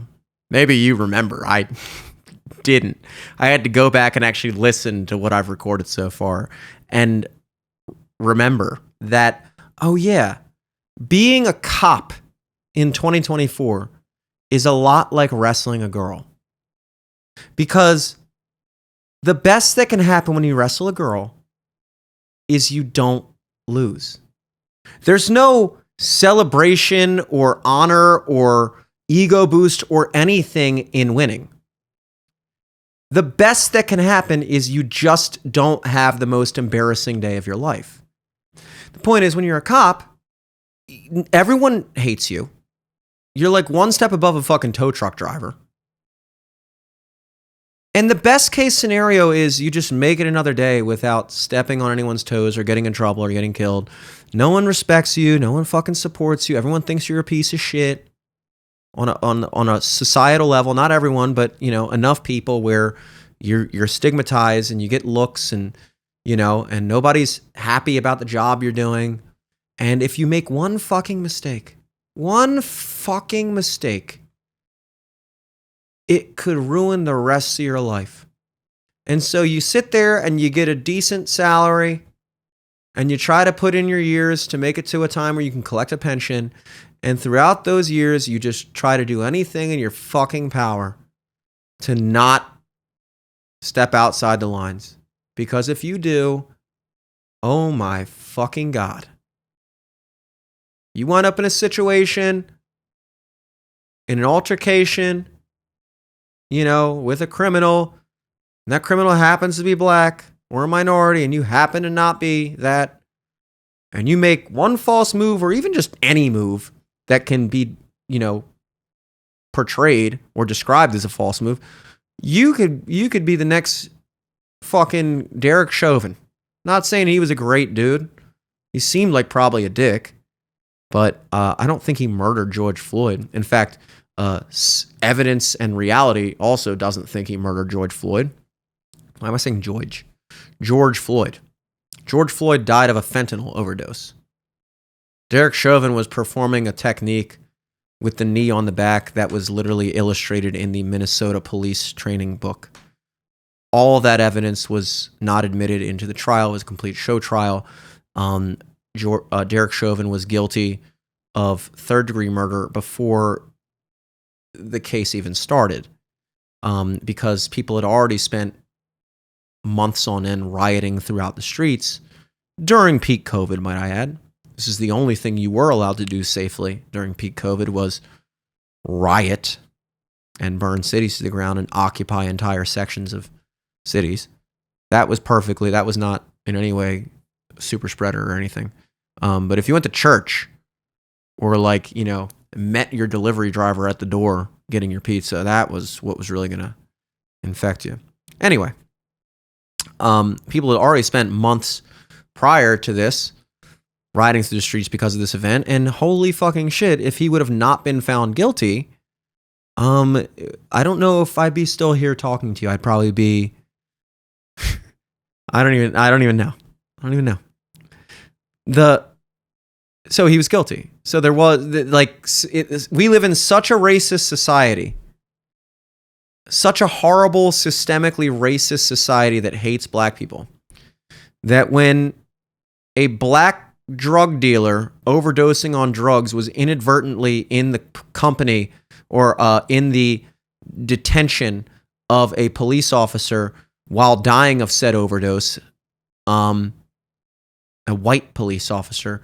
Our country is so horribly racist and doesn't give a fuck about black people that we actually rioted and burned down cities for a month over an alleged mishandling of an arrest of a black man by a white officer. That's how racist we are. And we're also so racist that all the overwhelming evidence that existed and all the witnesses that could have testified to this overwhelming evidence to show that Derek Chauvin was not at all guilty of murder in any way, shape, or form, that none of that was allowed into court or even considered, and he was sentenced to life in jail or something crazy like that. For all intent, I don't know exactly his sentence, but it's a lot longer than what you would want or anybody should get for what happened. That's how racist we are, and that's the reality of being a cop. Is that could happen to any of you? Wrong place, wrong time. You're fucked. One false move. You play everything perfectly, you make it another day. You make one fucking wrong mistake in the right time, and your life is over. Who the fuck would want to do that as a job? And I'm going to impress you even more here by remembering why I was talking about that. I was talking about that because that puts strain on the police force because we've ruined policing in this country and completely demoralized cops, and basically incapacitated departments. And so now people have lost faith in the police, rightfully so, because police aren't really able to do their jobs anymore. They don't have the manpower and they don't have the legal power to actually do their job on any, effective level. So people just don't bother reporting crimes. There's been plenty of shit that's happened to me that I never reported. I don't remember if I reported my car window is busted in. That's not a violent crime per se. But I remember it was the day I was moving into my apartment, my old apartment in Towson with my brother. So this is like 2018. And the day we were moving in, I woke up that morning. I had parked in the city overnight. And my back window was busted in. It was weird as I had my wallet in the cup holder of my car. And they busted in and they didn't take anything. Maybe the car alarm immediately went off and they just ran off. My whole back window is busted out. Obvious break-in. You saw the marking where they put the screwdriver to pop the window and everything. And I don't think I report that. I called up my insurance company, made a comprehensive claim, paid $100 and got the window replaced. Drove around in the freezing cold rain, November rain, with a back window busted out, pissed off at the mayor of Baltimore City for allowing this to go on. But the one thing I didn't do was call the cops, because what the fuck are they going to do? Literally. And it shouldn't be that way. I just had major property damage. Somebody attempted to break into my car and steal my money and whatever else, possessions. And, I'm a tax-paying citizen. I work in Baltimore City. And what are the cops going to do? Nothing. That was before George Floyd. Even then, it's just understood that you really unless it's something super serious, you're not even going to bother. And even if it is something super serious, don't hold your breath for them to actually do anything about it. It's just maybe worth a shot if it's bad enough. If your cousin is shot, maybe getting the police involved might do something, but probably not. Probably not. And so that's the reality. So you have a whole bunch of crimes, including violent crimes, that are going underreported. More than half of them go unreported. And then you have the FBI just arbitrarily changing the way they measure statistics, which always conveniently underestimate crime. The same way when they change how they measure inflation, it always conveniently underestimates inflation. And then you have, and I'm going to impress you a step further by remembering why I was talking about that crime rates, because we're talking about the questionnaire of whether or not Democrats and Republicans are educated on, facts, and the Democrats are educated on the 2022 miscalculation of crimes by the FBI, which said that violent crimes are down. They're educated on that because that's what the propaganda was pushed upon them. That was the false information that they all absorbed and educated themselves with. The Republicans heard that information and intuitively went, yeah, I don't know what the fuck they're talking about, but I can tell you one thing, crime is definitely not fucking going down. And if it is going down, it ain't in my city. So I don't know how to explain this, but if you're asking me to tell you that I think crime has gone down, I don't think so. Same way I felt about inflation. Same way I felt about everything else. Okay. And then of course, so when they say no, they're wrong. And then even when the news comes out that actually now we can empirically show that crime was up in 2022. We just completely underestimated it and mismeasured it, probably purposely. They don't talk about that. So Democrats continue with the same thing they already thought because they're never going to hear about the update. Republicans are going to hear about that and be like, see, I knew it. But regardless, this questionnaire that's testing on how educated you are, it's not a test of how educated you are. It's a test of how indoctrinated you are. How well are you at regurgitating the talking points that we've told you to regurgitate? And that's what education means to these people. And when they call you uneducated, what they mean is you are not adequately regurgitating the propaganda that we are jamming down your throat. You are not repeating the lines back to us. You are not educated in our miseducation that we're feeding you. That means you're stupid. No, it means you're stupid. Not even. I'm not even going to put that on you for believing what you're told. But at a certain point, maybe we should. Because at a certain point, people can only be so right and other people can only be so wrong that there's no other approach other than to just tell them they're wrong.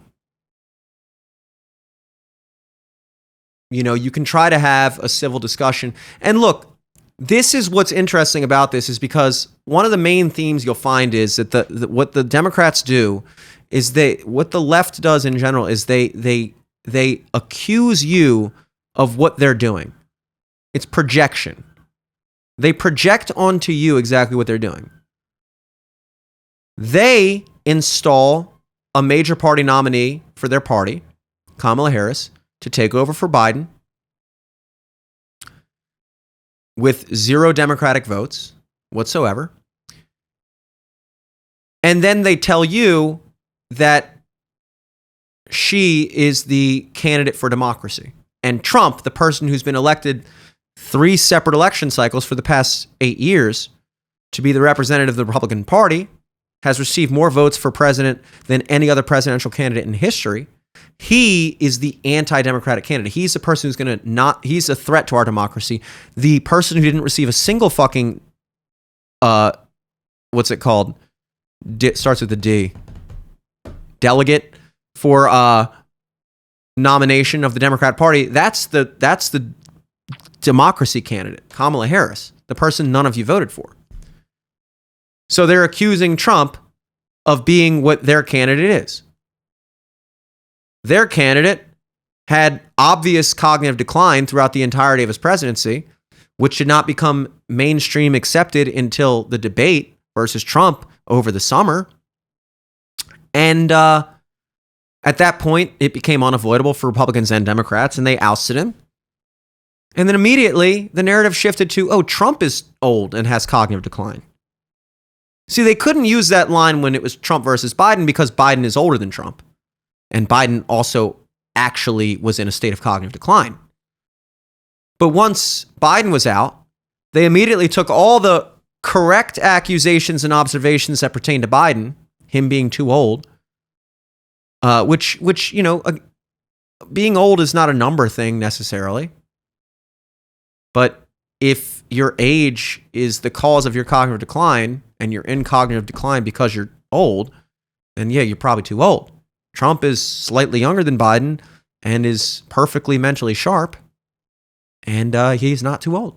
That's how being too old works. If you're still a top performing athlete in the NFL, you're a top performing athlete in the NFL. Doesn't matter how old you are. You're not too old for the NFL until you're not performing up to the level you need to be. So Biden was actually too old, actually in cognitive decline. They got rid of him, installed Kamala, and then told you that Trump was too old and in cognitive decline. They completely flipped the script on Trump. Of all the things they said about Trump, maniac, racist, hateful, rapist, all the things they said, the one thing they didn't really say was that he was had dementia or was in cognitive decline. They didn't say that until it was an accusation against Biden that stuck because it was true. And then they pushed it on Trump because, again, projection. They accuse you of what they're doing. We're running a candidate that is too old and in a state of cognitive decline, so we're going to tell you that that's what you're doing. We're running an undemocratically elected replacement for that candidate who is but we're going to tell you that your candidate is the one that's undemocratic.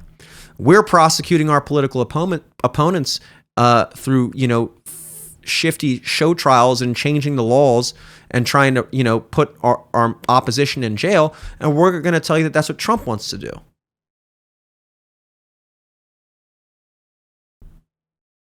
All the above. That's what they do. That's what they've done. And now, when you bring it to the largest scale, when you zoom out all the way, what is the one common theme when it comes to the conversation between the left and the right? And I know people are like, oh, I hate using the term the left and the right. It's so stupid. It's not that stupid. There's a very clear divide in this country. And when I say the right, I include the center. Let's put it that way. When I say the left, I mean the radical left. Okay? I'm not one of those fake intellectuals who's like, dude, let's stop referring to things politically. Everybody's an individual. No. Things are divided enough where, you can pick a side. You can pick a fucking side. Are you on the establishment Democrat side, the Kamala Biden, Gavin Newsom side, or are you on not Trump's side, not the Republican side? Are you on the other side? Those are the two sides, realistically. The sides who are flipping the fuck out about Trump being president and then everyone else. Those are the two sides, okay? And I'm calling that the left and the right. So the one common theme of conversation between the left and the right is the left, the conservatives think they're smarter than the right. Liberals think they're better. Conservatives think they're smarter than liberals. Liberals think they're better than conservatives. For the right, the disconnect with the left is that the left is naive. They don't understand how shit actually works. They just don't get it. They could get it, they just don't. Or they won't. The left looks at the right as, for the most part, genuinely irredeemable people. They're not good people. They're bad people motivated by bad, evil things. They're hateful, bigoted, selfish, whatever. It has nothing to do with like a misunderstanding or a disconnect. They're just bad people. And so there's no room for conversation with a bad person. See, to the right, there's room for conversation with someone who doesn't get it, because maybe if we talk long enough, you'll finally get it, and then we can be in agreement, or maybe we'll reach a compromise or something like that. But to the left, there's no conversation to be had. You're a piece of shit. You don't want women to have rights. You want to deport all brown people. You want black people to be slaves again. You hate everyone, you hate gay people, you hate trans people, you're a bad person. There's no conversation to be had. Fuck you. You support a convicted felon, rapist, xenophobic, transphobic piece of shit, authoritarian wannabe dictator president, and we're not fucking talking to you. You can go fuck yourself. That is the attitude from a lot of the left towards the right.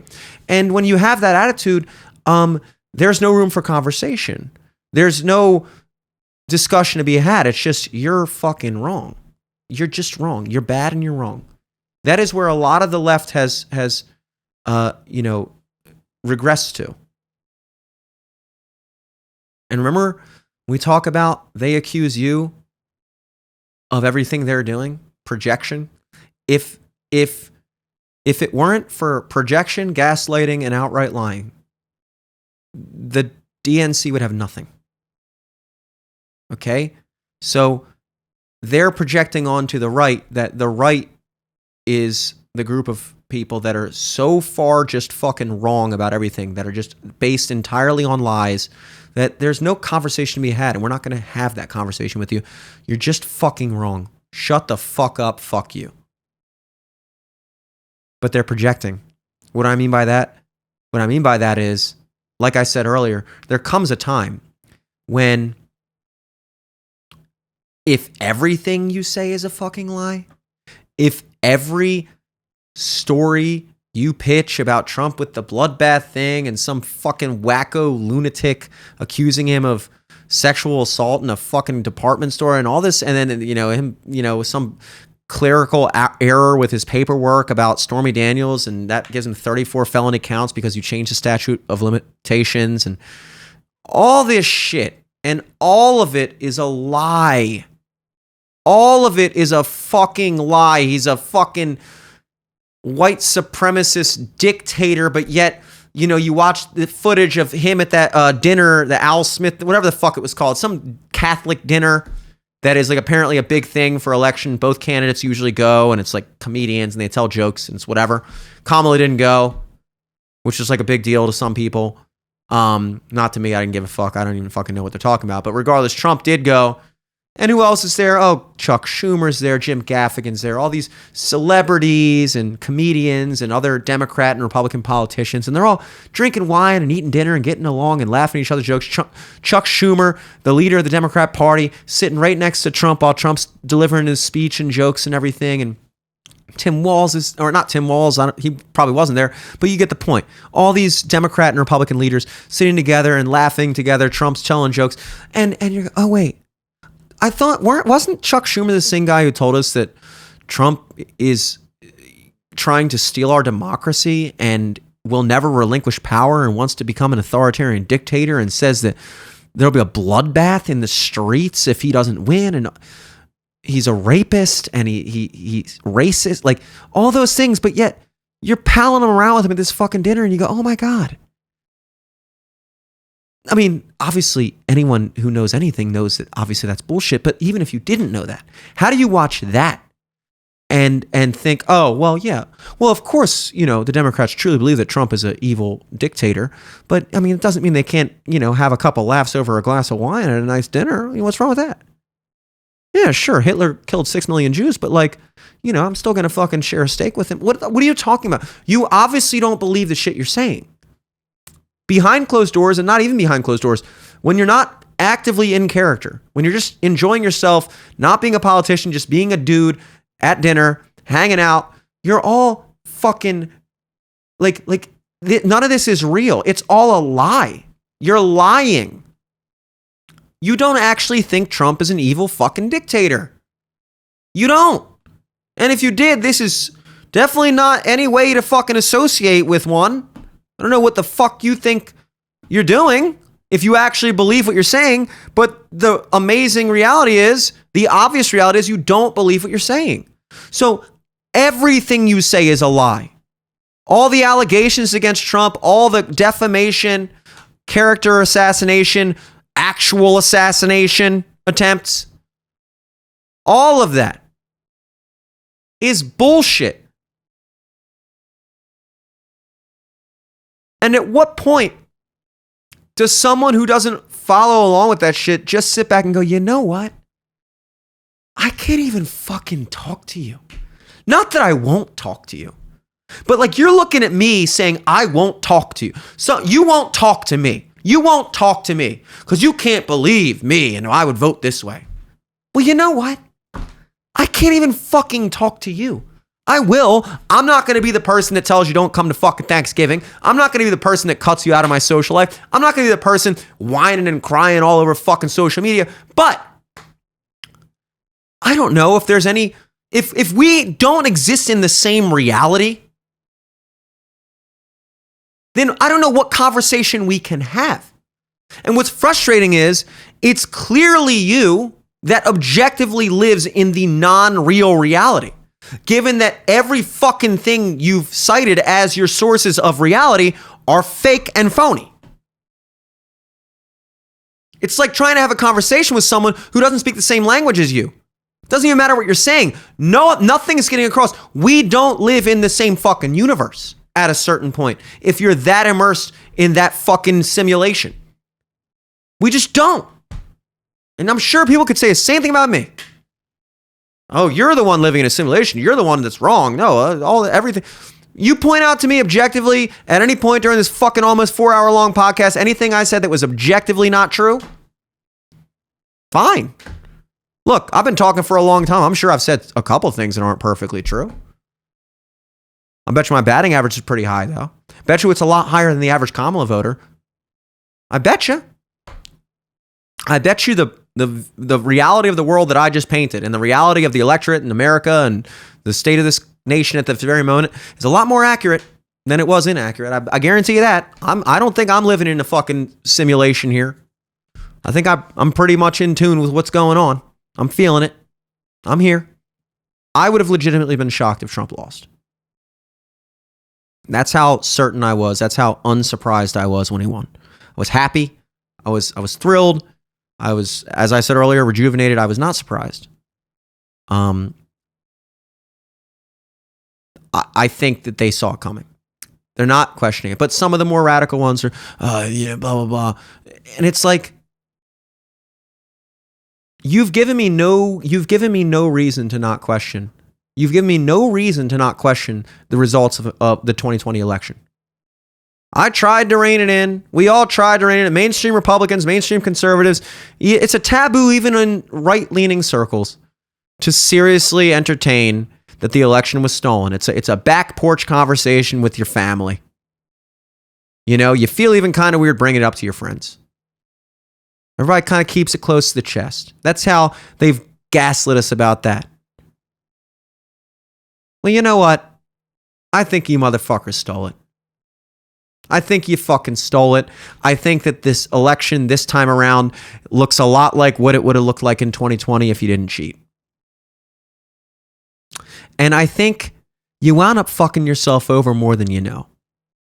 Because if you had just played fair in 2020, Trump's reign of terror would be over in 2 months. Unless you're going to sit here and tell me he wouldn't step down and would go for whatever. If you're being serious, you'd